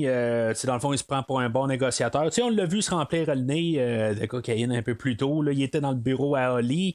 C'est pour ça me laisse peut-être supposer qu'il se passait quelque chose là, avec Holly aussi, que dans le fond, il savait où peut-être qu'elle en prend aussi. Là. En tout cas, c'est vraiment étrange un peu là, toute cette séquence-là là, en bout de ligne, là, qui est dans son bureau, mais il est en train de se remplir le nez. Puis pourquoi il est en train de se remplir le nez dans son bureau à elle? Fait que, en tout cas, c'est toutes des affaires que il y a peut-être des choses cachées là-dedans, là, puis que peut-être même des scènes coupées. Parce qu'il y a des scènes coupées, là, je lisais un peu au travers, là, qu'en bout de ligne, on avait là, une scène là, où on montrait là, qu'est-ce qui était là, dans le gros camion cargo là, qui sont arrivés avec, mais finalement, il y avait tout leur équipement, mais il n'y avait pas là, d'ambulance dedans. Fait que on a comme dû couper là, cette séquence-là. Puis en même temps, ça lui montrait qu'il y avait toute une telle sorte de montre. Que dans le fond, cette montre-là, toutes les 12 terroristes l'avaient. Puis cette montre-là, c'est ça que dans le fond, au départ, McClane, pourquoi il se rend compte que Gruber, c'est un terroriste, c'est à cause de cette montre-là. Mais ayant coupé la scène où qu'on démontrait là, les montres, ça marchait pas tout simplement. Là, fait que ça, c'est d'autres scènes coupées, là, mais en tout cas, il y en a un peu partout, là, mais dans tous les films, il y a toujours là, des séquences là, qui sont coupées, puis ça fait partie là, du montage rendu là. Mais là, c'est ça, Ellis, lui, il essaie là, de je sais pas exactement là, c'est quoi son plan.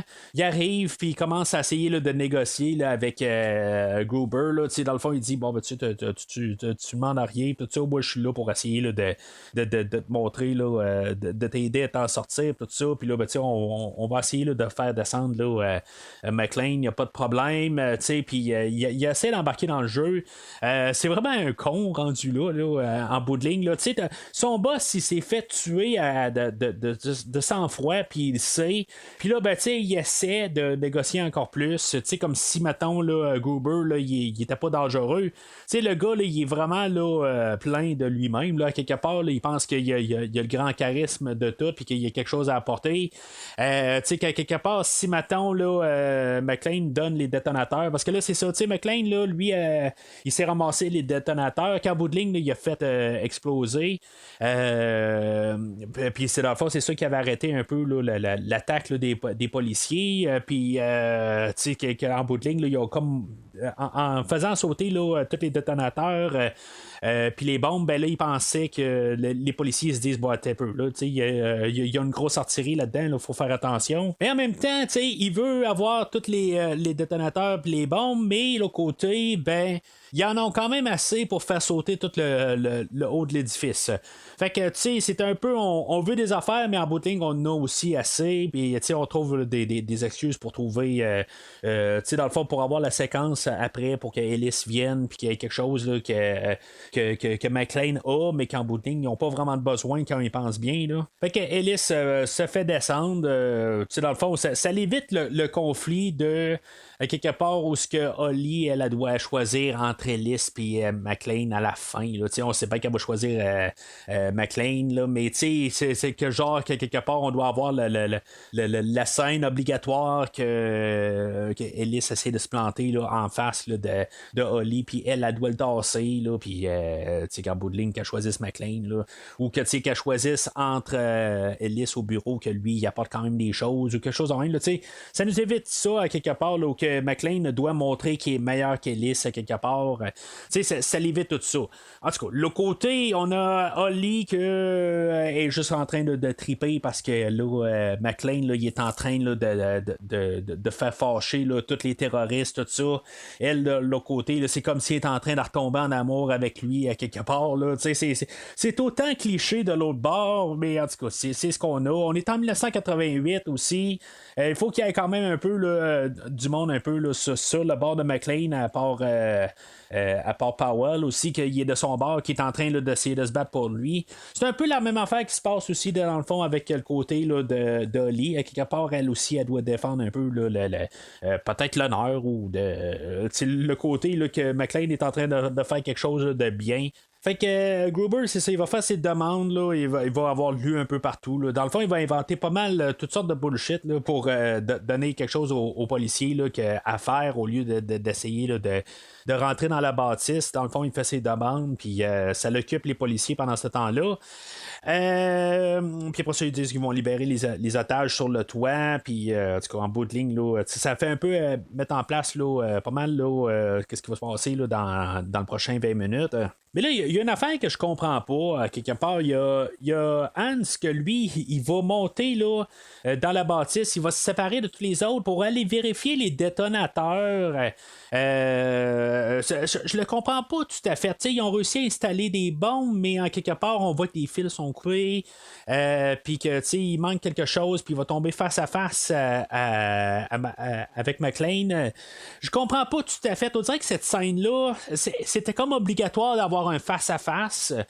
Mais je trouve que cette scène-là, elle vient tout le temps de nulle part. Il n'y a comme aucune raison pourquoi il est là. Il y a des gars qui sont plus entraînés, dans le fond, là, pour faire ces choses-là, qui sont dans son équipe. Lui, c'est clairement la tête. Il n'est pas là pour être. C'est pas ça n'a pas l'air d'être un soldat, là, infiltrateur du tout.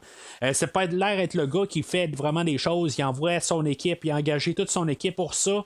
Puis là, ben, qu'il se ramasse tout seul, je sais pas, je trouve juste ça curieux. Ça ne fit pas du tout avec tout le restant du film. C'était juste pour vraiment avoir un face-à-face entre McClane et Gruber, dans le fond, là, pour qu'ils puissent discuter là, entre hommes. Là, éventuellement, ben, il va arriver puis il va demander là, comment il s'appelle. Puis, comme par hasard, il y a une liste de personnel. Puis le Gruber va arriver puis il va dire qu'il s'appelle Bill Clay. Puis on a McClane qui peut regarder la liste à côté, mais il n'y a pas tout le monde là-dessus. Genre je regardais voir juste pour le fun si on voyait Holly Gennaro là-dessus.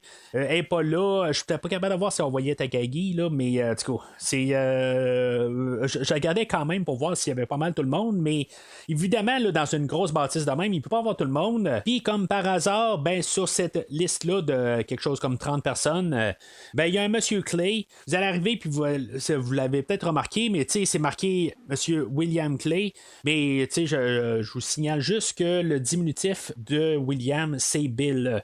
C'est pour ça aussi, il faut quand même remarquer ça, là, même si c'est marqué W. Clay. Au lieu de Bill Clay ou B. Clay, là, c'est peut-être marqué William Clay, là, mais c'est ça, dans le fond, le diminutif, c'est Bill. Fait que là, à quelque part, il réussit à faire quand même là, sa couverture.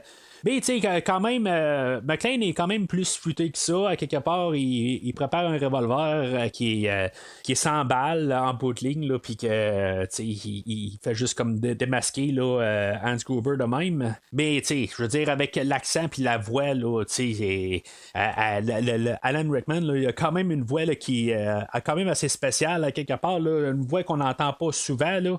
C'est sûr qu'avec l'accent aussi, là, il essaie de faire un genre d'accent américain, mais ça marche pas du tout. Là, c'est vraiment la tonalité. Là, tu peux pas changer ça. Là. Sauf que là, c'est ça, Hans il va se rendre compte que McClane a pas de souliers, puis éventuellement, ben, Carl va arriver juste au bon moment pour sauver Gruber, puis dans le fond, à quelque part, je me dis tout le temps des affaires de même. McClane, en se retournant de bord, aurait pu quand même arriver puis tirer. Ça aurait été froid, mais il aurait pu tirer Gruber, ça aurait pas mal réglé ben des choses. Puis je me dis à quelque part pourquoi il l'a pas tué aussi. Ça aurait, pas mal évidemment, là, le grand méchant là, du film, c'est Carl. Je parle pas après avoir vu le film. Là, la manière que le film est monté, c'est Carl aussi qui ressort pas mal dans toutes les scènes. On a tué son frère un peu plus tôt, puis dans le fond, c'est lui qui est pas mal enragé. Puis c'est le numéro 2, à quelque part. Il y en a un autre aussi là, qui est là tout le temps là, aussi, là, qui remplaçait là, le gars là, à l'entrée, là, Alexander, que lui aussi, c'est comme le gars là, qui se tient avec Gruber, mais à quelque part, on le voit là, la manière que le film est monté, que Carl est pas mal plus là, que juste le gars là, qui envoie là, pour faire des commissions. Là. Fait que Hans, il va arriver puis il va faire signe à Carl, là, tire les fenêtres. Il va pas expliquer pourquoi, mais il va dire fais juste tirer les fenêtres, ça flash. C'est peut-être ça, à quelque part, qui se dit Carl, là, ça va rentrer, on va casser les fenêtres, ça va faire plein d'explosions, tout ça, ça va être bien flasheux. Il dit pas, ils peuvent juste dire notre gars il est nu-pied. Peut-être c'est ça qu'il dit en allemand, là, c'est possible aussi, là, il se lance une ligne en allemand. Là. Mais c'est ça, il va, ça va faire plein de verres à terre, puis en bout de ligne, ben, c'est ça, McClane, là, il voit la sortie, puis dans le fond, il y a plein de verres à terre, fait que il est comme pogné, mais il a comme pas le choix là, s'il veut sauver sa vie, là, parce qu'éventuellement, là, Carl va lancer là, une grenade, puis dans le fond, ça va exploser. Sauf que là, je me dis, puis en plus, on met comme un peu l'emphase là-dessus. Les pieds à McClane, ils saignent. Dans le fond, là, ça jute son enfer. Là, il va se vider de son sang, là, probablement par ses pieds. Là. Peut-être pas tant que ça, mais on voit qu'il saigne beaucoup. Puis rendu là, il va se ramasser là, dans une genre de salle de bain là, pour retirer là, des morceaux de verre de ses pieds. Mais on s'entend que ça fait des traces à terre. Puis là, ben, eux autres, là, Gruber et Carl arrivent, puis ils vont regarder, puis oups, McClane a disparu. Ça veut dire qu'à quelque part, il aurait sauté par-dessus tout le verre, puis il serait pas blessé. Mais on voit très clairement là, que ça fait des traces de sang. Il y aurait juste à regarder un peu partout. Il aurait vu plein de sang à terre, puis dans le fond, là, juste suivre les traces. Il aurait trouvé McClane. Quelles sont les pertes qu'on peut envisager? À mon avis, on descend tous les terroristes et on perd 20 à 25% des otages. Maximum. Ça me semble valable. Et planquez-moi les armes. On est censé faire du transport, pas la guerre. Fait que là, dans le fond, on va avoir le FBI qui va se mêler de tout ça. Dans le fond, on a l'agent Johnson et Johnson qui vont se mêler à Reginald Bell Johnson qui fait Powell. Fait que ça fait pas mal de Johnson sur le plateau de tournage. Il y a quand même une blague un peu là, avec les Johnson. Puis, dans le fond, c'est juste subtil. C'est des fois, là, ils sont au téléphone, là, ils disent c'est l'agent Johnson. Non, c'est l'autre Johnson. Puis même, ils disent, je pense qu'ils sont pas parentés ensemble. Là, c'est assez évident. Là. Les deux Johnson, dans le fond, les deux acteurs, là, on a Robert Davey puis Grant L. Bush, que eux autres ont joué là, dans le film là, je parlais de James Bond tantôt là, avec un des personnages là, avec Tony. Eux autres, ils vont jouer là, dans le prochain James Bond là, qui va sortir en 1989, Permis de tuer. Là. Les deux films que je parle, dans le fond, là, c'est les deux films avec Timothy Dalton. Puis en même temps, je suis pas du tout en train là, de vous dire que j'ai couvert ces films-là l'année passée, puis même Permis de tuer, là, je l'ai couvert là, avec Christophe Lassens de Fantastica, en tout cas. Vous pouvez trouver ça là, dans les archives. Mais en même temps, Robert Davey, c'est comme tout le temps un machin. Là, il jouait là, dans les Goonies. Puis, genre, c'est toujours un machin là, en bout de ligne. Là, il est pas machin, mais on voit que dans le fond, là, les deux gars du FBI, c'est deux gars qui sont là pour comme régler la situation. Puis, il se passera ce qui se passera en bout de ligne. Éventuellement, ils vont se ramasser dans l'hélicoptère. Puis, il va arriver, là, puis il va dire peut-être que ça va coûter 20-25% là, des otages, mais la situation va être réglée. Puis, l'autre Johnson arrive, il dit c'est beau, c'est bien acceptable. Là, je sais pas tout à fait lequel Johnson en tant que tel que je parle, mais si vous pensez que je parlais d'un Johnson, je pense que je parlais de l'autre Johnson. Le FBI va couper le courant. Puis, McClane, il dit hey, parle-moi. Dis-moi qu'est-ce qui se passe, tout ça. Puis, c'est encore des affaires où ce que Powell, lui, il va répondre, il va dire le FBI vient de s'en mêler. Dans le fond, Gruber, là, il a tout accès à cette information-là. C'est comme, vous devez faire silence radio à quelque part. Vous avez comme pas le choix. Je sais pas comment il aurait pu rentrer en communication, mais c'est comme ça, quelque part. Il donne toute cette information-là, il dit, on essaie de faire quelque chose de secret ou de stabiliser l'autre, mais ils sont en train de dire en pleine face. Là, pendant ce temps-là, c'est ça, on a Gruber là, qui découvre là, que finalement, c'est qui s'appelle John McClane, puis à cause de Ellis, tout ça, puis que là, finalement, il va prendre sa femme là, comme otage principal. À quelque part, elle, un peu plus tôt, il voit qu'ils sont dans son bureau à elle, puis que dans le fond, elle avait baissé une photo là, de toute la famille McClane. Puis, dans le fond, même, je pense que Hans, il a comme un regard vers la photo. Puis, elle regarde la photo, puis lui, il s'en rend pas vraiment compte, peut-être. Mais, c'est comme, à quelque part, c'est un petit peu trop... comme, on attend le moment. C'est sûr qu'il n'y en a rien à foutre, à quelque part, là, du bureau qu'il est dedans, là. Mais, à quelque part, elle fait le regard là-dessus, puis là, lui, il est en train de la garder, puis elle, elle garde quelque chose, il pourrait aussi bien garder, puis dire, c'est quoi cette photo, c'est quoi qu'elle la garde? Juste quelque part, elle n'a pas d'affaire à garder ailleurs. Peut-être qu'aussi, il se dit, elle n'est pas capable de me garder des yeux, là, c'est possible aussi, il ne faut pas oublier là, cette hypothèse-là, tout simplement. Là. Mais pourquoi qu'il a comme pas remarqué la photo rendue là, c'est quasiment là, parce qu'on veut l'embarquer là, dans le script que ça arrive au bon moment. Là. Éventuellement, là, Théo il réussit à trouver la manière là, d'ouvrir le coffre-fort. Puis là, c'est ça, on a la musique qui embarque, là, dans le fond, on entend beaucoup de Beethoven là, réinterprété. Là. La musique, aujourd'hui, là, est par Michael Kamen, que dans le fond, lui aussi, va se ramasser dans le James Bond de l'année prochaine, en 1989, là, de Permis de tuer. Puis la trame sonore, elle sonne pas mal pareil. Pour qu'est-ce qui est composé, là, je suis en train de voir un peu là, qu'est-ce que Christophe me disait justement là, sur la trame sonore là, de Permis de tuer, que ça sonnait là, pas mal L'Arme fatale, puis de Die Hard, c'est pas mal ça. À quelque part, là, ça sonne vraiment comme cette trame sonore-là que j'ai entendue quand même pas mal souvent, là, la trame sonore de Permis de tuer. Michael Kamen, c'est ça, lui, il avait fait là, justement la trame sonore là, de L'Arme Fatale qui était sortie l'année avant le film d'aujourd'hui. Et il s'était fait demander là, de réorchestrer là, la 9e symphonie là, de Beethoven. Puis dans le fond, il n'était pas vraiment d'accord avec ça, dans le fond, d'utiliser là, des termes classiques là, pour faire la trame sonore. Puis il a fallu que le réalisateur il monte le film là, Orange Mécanique, là, un film là, de Stanley Kubrick là, qui est sorti là, quelque chose comme 10 ans avant ça. Qu'il avait utilisé cette chanson-là, puis que finalement il utilisait d'autres chansons là-dedans, qu'on va réinterpréter aussi là, dans le film d'aujourd'hui. Pour la globalité, la trame sonore, je trouve que c'est correct à quelque part. C'est juste à quelque part, j'entends la trame sonore de Permis de tuer là, qui va sortir plus tard, là, mais je suis plus familier avec la trame sonore là, de Permis de tuer là, que la trame sonore là, du film aujourd'hui. Mais la musique est faite plus aussi là, quelque chose qui sonne un peu là, temps des fêtes. On entend des cloches un peu, puis des affaires de même. On réinterprète beaucoup là, de chansons classiques aussi.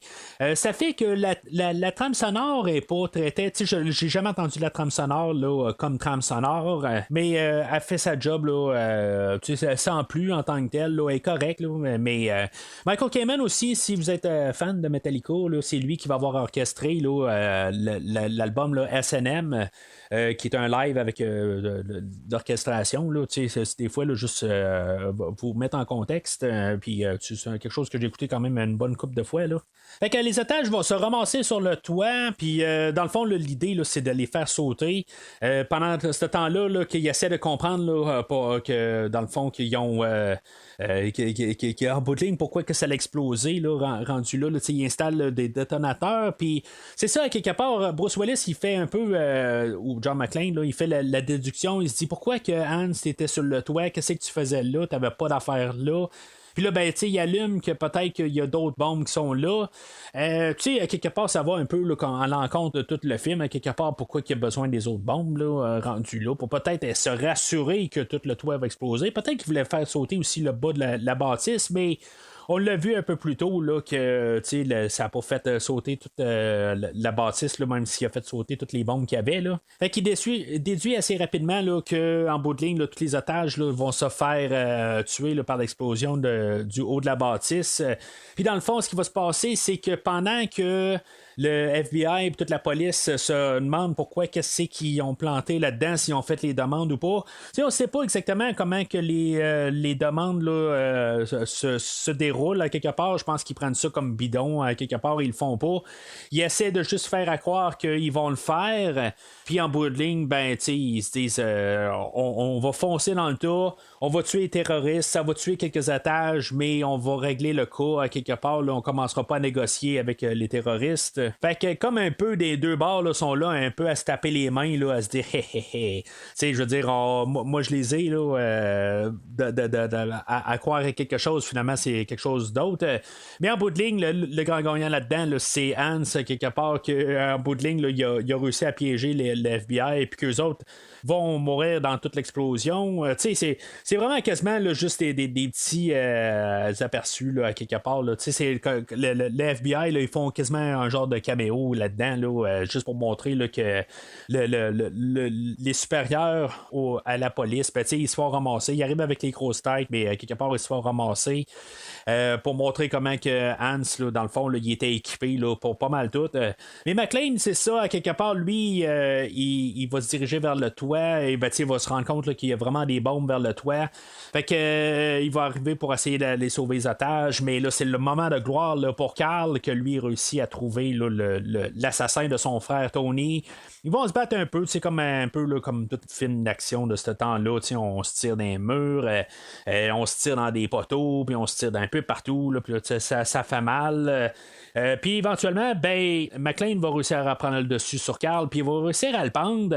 Mais tu sais, il doit se dépêcher à monter sur le toit, fait qu'il n'a pas le temps de vérifier s'il est bien mort, mais on le voit très clairement que Carl est mort, puis il bouge plus.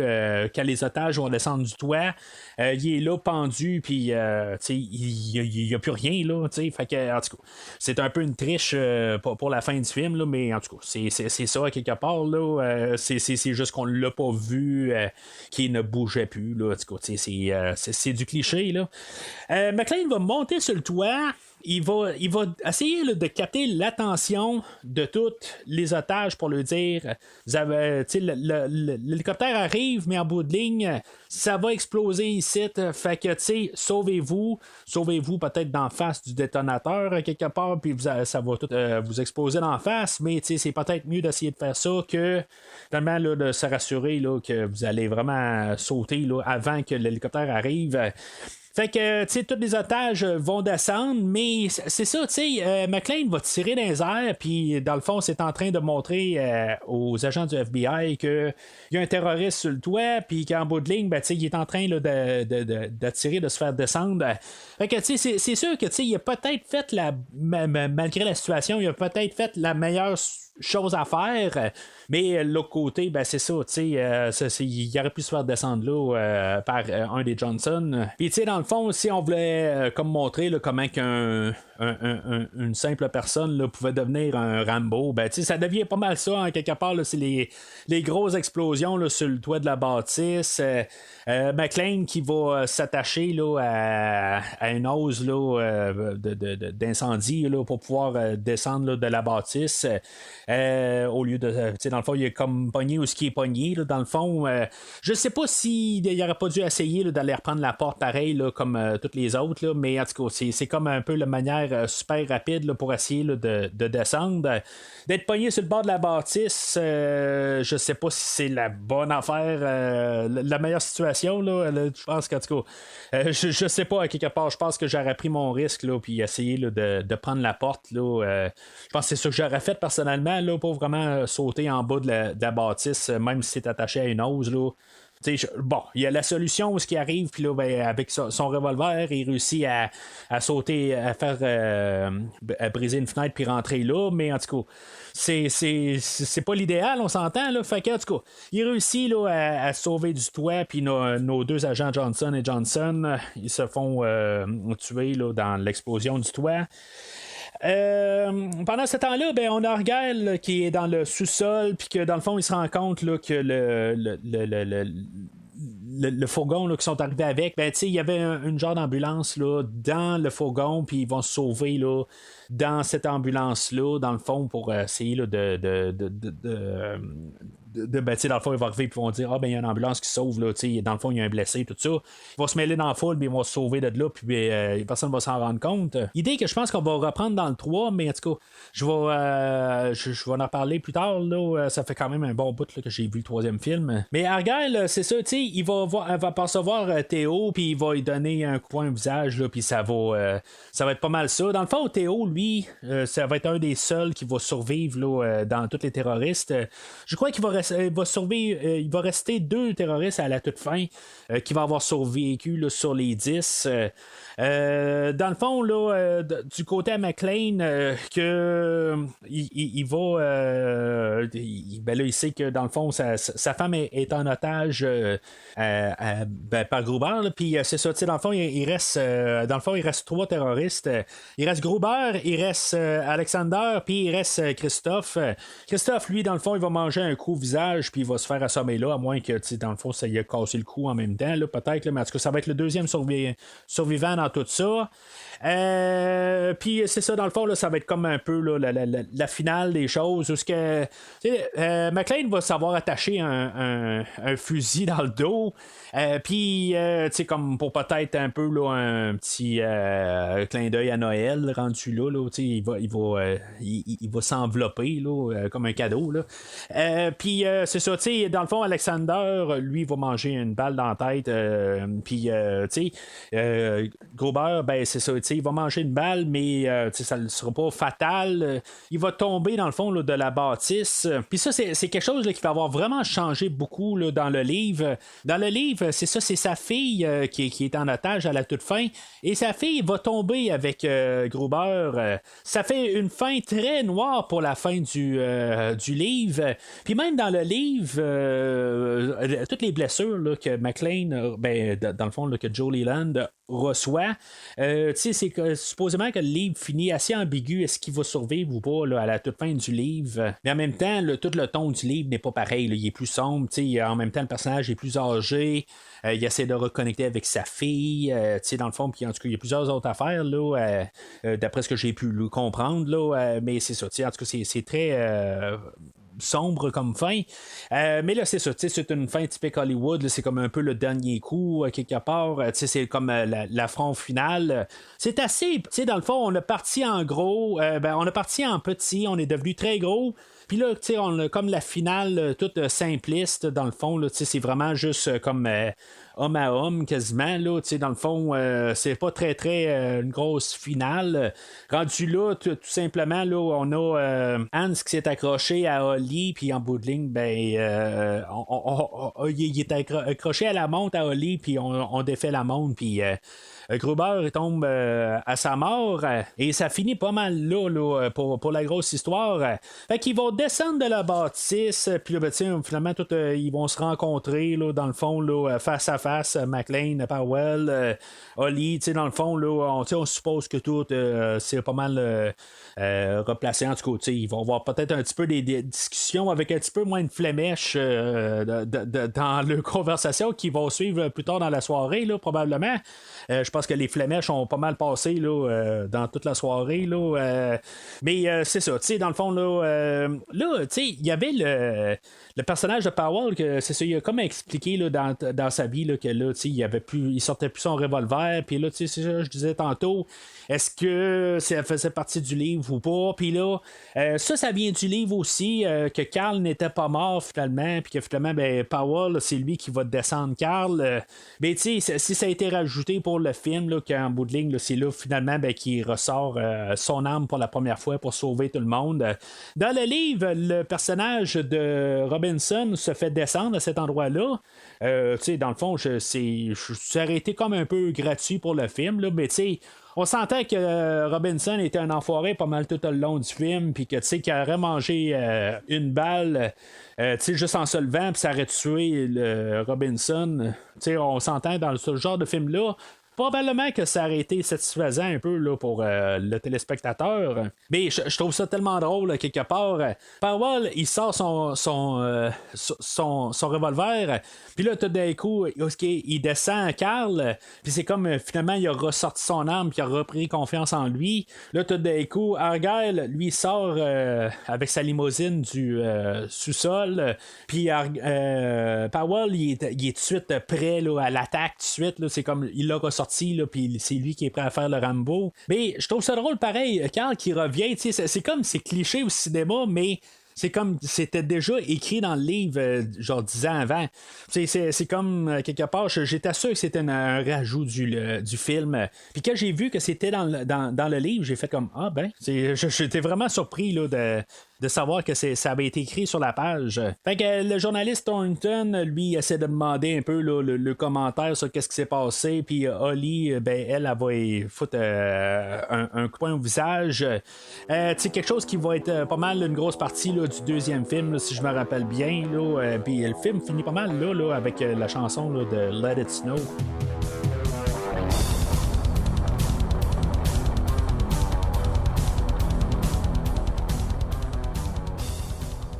Alors, en conclusion, c'est un film que, honnêtement, il y a une raison pourquoi que je ne l'ai pas, j'ai pas trop embarqué dedans les premières fois. C'est sûr que, c'est comme je me sens pas nostalgique quand j'écoute le film d'aujourd'hui. Ce qui est, dans le fond, peut-être une bonne affaire, quelque part. C'est des fois, quand on aime un film pour la nostalgie, on l'aime peut-être pas pour les bonnes raisons. Je suis pas en train de dire que c'est pas bon d'aimer un film pour la nostalgie, mais ça tombe que, tu sais, moi, ce film-là, c'est comme si j'embarque pas dans la nostalgie. Je l'écoute parce que, tu sais, dans le fond, je trouve que c'est un bon film. C'est peut-être pas le film que tout le monde vénère pour moi. Je sais pas pourquoi. Il est peut-être un petit peu trop long. Tu sais, peut-être que je couperais 20 minutes quelque part. Tu sais, après un bout, on va dans la bâtisse.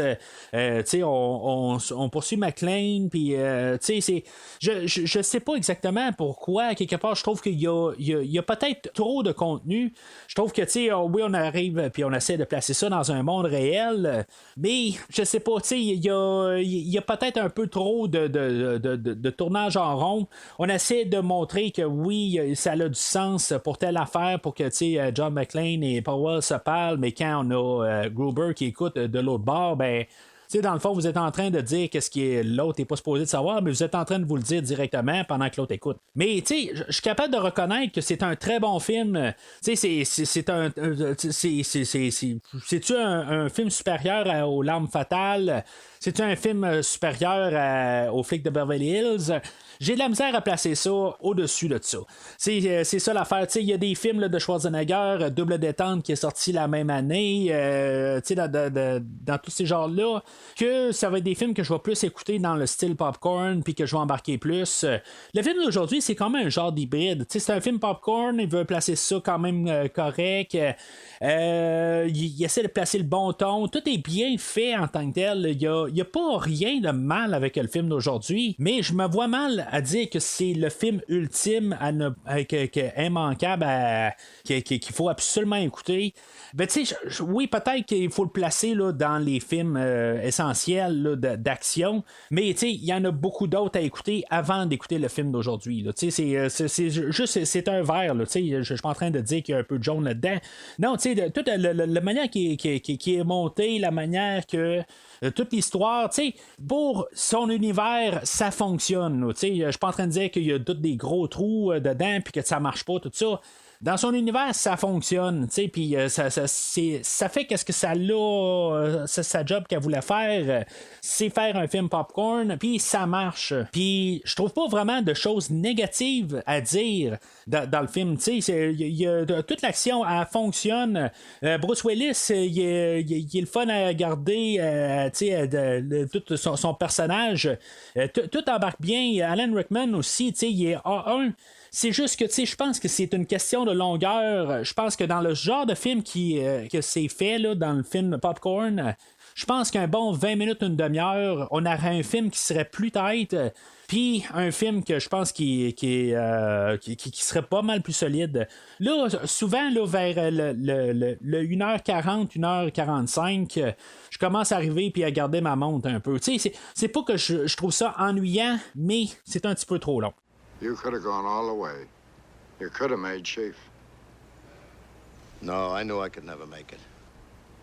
I saw things that terrified me. And I thought I was above it all. But I wasn't. No, I want out. Because there are things to fight for. And I can't fight for them while I'm here. En 1968, on avait le film de détective avec Frank Sinatra, que je pense que c'est le seul et unique film que j'ai vu avec Frank Sinatra. Puis est-ce que je vais écouter un autre film avec Frank Sinatra? Je penserais pas. Le film, en tant que tel, c'est un film qui c'est vraiment comme la vie d'un détective en bout de ligne. Qu'est-ce qui se passe quand il est sur les lieux du crime puis quand il rentre à la maison. On voit comme un peu là, dans le film de Die Hard que son mariage est vraiment là, dans le fond là, on voit le début en flashback puis on voit pas mal là, ce qui s'en va son mariage puis dans le fond là, il est en train là, de s'écrouler. C'est un peu là, dans le fond là, la même affaire là, dans Die Hard. Le personnage là, incarné là, par Frank Sinatra là, qui s'appelle Joe Leland là-dedans, lui dans le fond il va enquêter là, sur un homosexuel qui a été tué puis ça va jouer beaucoup là-dedans dans la communauté gay puis dans le fond comment il s'était perçu là, par des policiers à l'époque. Il y a vraiment beaucoup là, de cruauté, de brutalité policière plutôt. Dans le fond là, on a là, des policiers, là, que c'est vraiment cru en tant que tel. Là, ça peut être. Ce film-là, je pense pas qu'il serait fait de même aujourd'hui, honnêtement.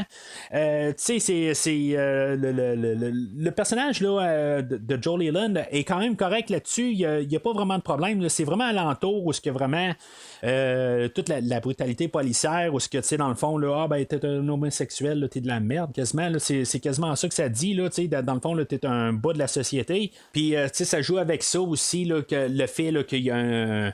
Il y a un genre de comptable là, que, en bout de ligne, là, que il est un homosexuel refoulé, puis que là, dans le fond, il a accidentellement tué quelqu'un que dans le fond, il voulait juste voir s'il l'était ou pas. Puis finalement, dans le fond, son meurtre a été caché par un autre personnage que finalement, on a tout caché ça parce que lui, il y avait des parts. En tout cas, c'est tout un peu là, une affaire là, de corruption interne.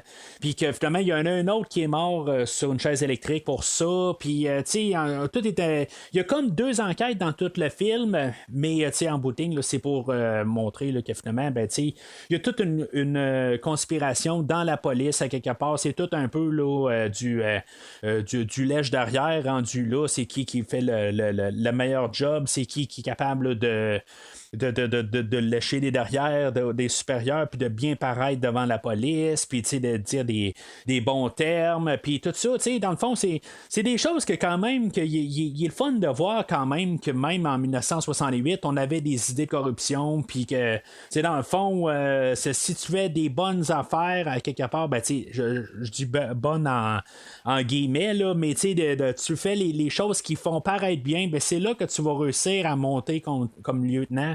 C'est ça, dans le fond, tout pas mal là, les personnes, là, les détectives là, dans le département, qui veulent avoir, ils veulent avoir le poste de lieutenant qui va ouvrir là, bientôt. Le personnage là, de Joel Leland, lui, c'est ça, c'est un fils de policier, là, puis qu'il explique qu'il n'y a aucun de son père et son grand-père, il n'y en a aucun là, qui ont monté le lieutenant. Puis que, dans le fond, parce qu'il était pur en bout de ligne, là, dans le fond, si t'es corrompu, t'es corrompu. Mais c'est ça l'amène, qu'est-ce que ça l'apporte aussi, que, dans le fond, il y a quelqu'un qui essaie de tuer Leland là, dans le stationnement là, de la bâtisse. Mais c'est pas un film d'action. Il y a quelques scènes de poursuite là, parce qu'il essaie de rattraper quelqu'un, puis ça dure à peu près 20 secondes. Là. Il y a probablement la scène là, dans le stationnement où il se tire un peu partout, que c'est peut-être la grosse scène d'action, mais c'est un film là, qui est très c'est un drame policier. Il n'y a pas vraiment d'humour. L'autre côté, c'est ça, on voit comment son mariage au début, la première 30 minutes du film, une bonne partie du premier 30 minutes, c'est un flashback dans le temps où il a rencontré sa femme, puis que tout marchait bien, que c'était une fille qui avait un passé troublé, mais qu'en bout de ligne, ils ont fait se sont arrangés pour que les choses se marchent bien, dans le fond, là, qui est en amour, puis là, on est rendu là, quelques années plus tard, puis qu'en bout de ligne, elle triche, puis dans le fond, le film finit, puis on sait même pas s'ils sont ensemble ou pas. Dans le fond, à la toute fin, Leland va démissionner de la police parce qu'en bout de ligne, là, c'est juste des corrompus alentour. Puis, en tout cas, dans tout ça, là, c'est peut-être ça là, qui est le plus fun à voir. Là, c'est tout qu'est-ce qu'on pensait dans le temps. C'est un peu ça. Dans le fond, c'est tout vu dans un vieux film là, de 1968, puis des idées qui existent encore aujourd'hui. Puis c'est pas juste dans la police, hein, c'est dans pas mal tout n'importe quoi, que ce soit là, dans un restaurant ou dans n'importe quoi. Là. C'est tout le temps, là, à quelque part, il y en a tout le temps un qui, à cause qu'il liche un peu le derrière d'un autre, il y a des promotions plus facilement, puis en tout cas, toutes des affaires de même, des passe-droits. Ça arrive partout, puis en tout cas, c'est juste le fun de voir ça là, dans un film de 1968. Par de ça, je ne penserais pas revisiter ce film-là dans un futur, même à long terme, là, honnêtement. Je l'ai écouté 2 fois quand même, là, juste pour un peu là, vraiment tout l'assimiler. Mais c'était probablement les 2 seules fois là, que je vais avoir écouté ce film-là. Autre que, peut-être, je pense que c'est la première fois là, que Tom Atkins, l'acteur, quand même avec un bon renom, nom, là, dans les années 80. Acteur principal là, dans Halloween 3, là, si mettons vous voulez trouver un rôle rapidement. C'est son premier rôle là, dans un film. Je pense qu'il a joué dans quelques épisodes télé avant, mais c'est son premier rôle. Là, il apparaît pour une scène là, de 2 minutes, là, mais c'est quand même drôle de le voir dans ce film-là. À part de ça, en bout de ligne, il n'y a pas vraiment quelque chose là, qui est le fun à voir vraiment. Là. C'est un film qui est pas loin de 2 heures. Encore là, même s'il serait plus court, je penserais même pas que mon intérêt serait beaucoup plus envers ce film-là. Montrer un peu là, le côté là, que Frank Sinatra ou que Joe Leland, que dans le fond, c'est un détective qui, dans le fond, là, qui est dévoué à son travail, puis en bout de ligne, ben, l'autre côté, ben, il est en train de tout perdre. Dans le fond, là, sa femme elle triche dans son dos, puis dans le fond, ça marche pas du côté là, maison. Ben que c'est choses qu'on a vues là, amplement là, souvent, puis des fois là, même mieux faites là, dans d'autres films. Fait que c'est genre d'histoire standard tout simplement, puis c'est rien à tout casser. Ben, ça pourrait être pour vous, là, si mettons, là, vous voulez un film là, vraiment mollo. C'est pas mauvais. Je veux dire, j'irais peut-être vers le jaune là, en tant que tel, là, mais rien de plus que ça. Là, ça touche pas le vert, puis ça touche pas vraiment le rouge, à part peut-être pour la longueur. Mais c'est un film là, qui est vraiment neutre en tant que tel. Mais à part de ça, là, comme j'ai dit, là, je pense pas que c'est un film que je vais revisiter. Là, en tout cas, pas de soupe.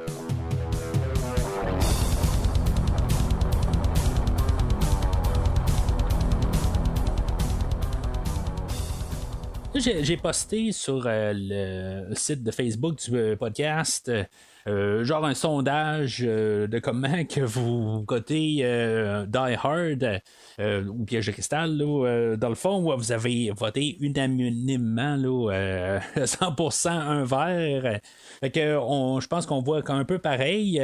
Dans le fond, j'ai pas mis de nuances du tout. J'ai juste mis vert, jaune, rouge. Puis dans le fond, on est pas mal d'accord là-dessus.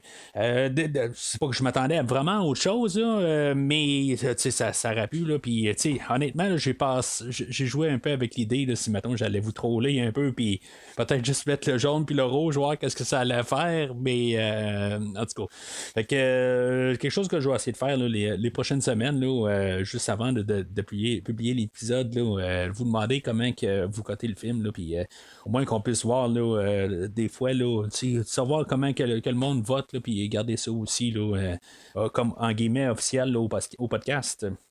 Alors, c'est pas mal tout pour aujourd'hui. Là, la semaine prochaine, là, on va parler là, du deuxième film là, de Die Hard, Die Hard 2, Die Harder, ou en français, 58 minutes pour vivre, qui est le titre de... Attendez, le livre, qui est pas par le même auteur, qui est un autre livre dans le fond, qui a été écrit, là, qu'on a juste adapté. Pour faire le deuxième film, tout simplement, c'est dans le fond encore une fois où est-ce qu'on va avoir le titre du film en français qui va être le titre du livre, mais en anglais, on a juste collé là, Die Hard encore dessus avec un 2. Mais pour le livre, la semaine prochaine, j'ai réussi à trouver là, la version audio du livre, fait que je suis déjà à mi-chemin là, dans le livre pour le film la semaine prochaine, fait que je vais en parler là, dans le fond là, un peu là, des différences là, c'est quand même assez différent là, pour la première moitié. Même si je me rappelle pas vraiment du deuxième film, même si ça fait quand même je l'ai vu quand même plusieurs fois. Entre-temps, n'hésitez pas à commenter sur les réseaux sociaux Facebook, Twitter, repartager sur Twitter et commenter sur Facebook et même repartager à des personnes qui pourraient être intéressées à entendre parler d'un film de Noël comme Die Hard. Sinon, d'ici le prochain épisode, je vous dis hippie-ki-yay!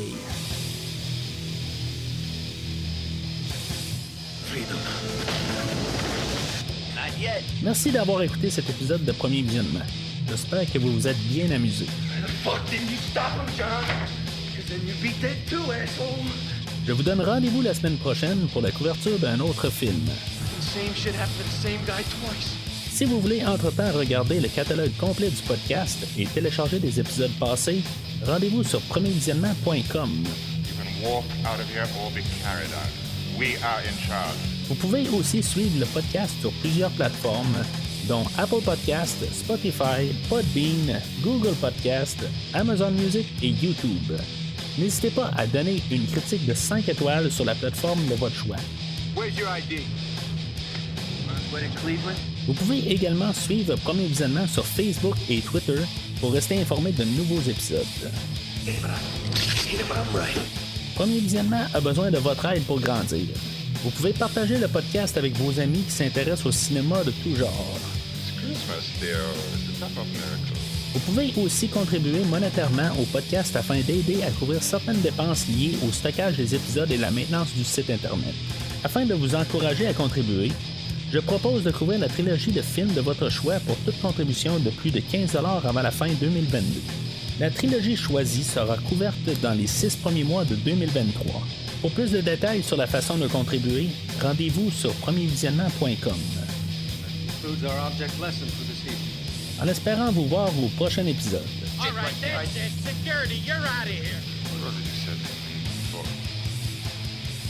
Yippee-ki-yay, motherfucker.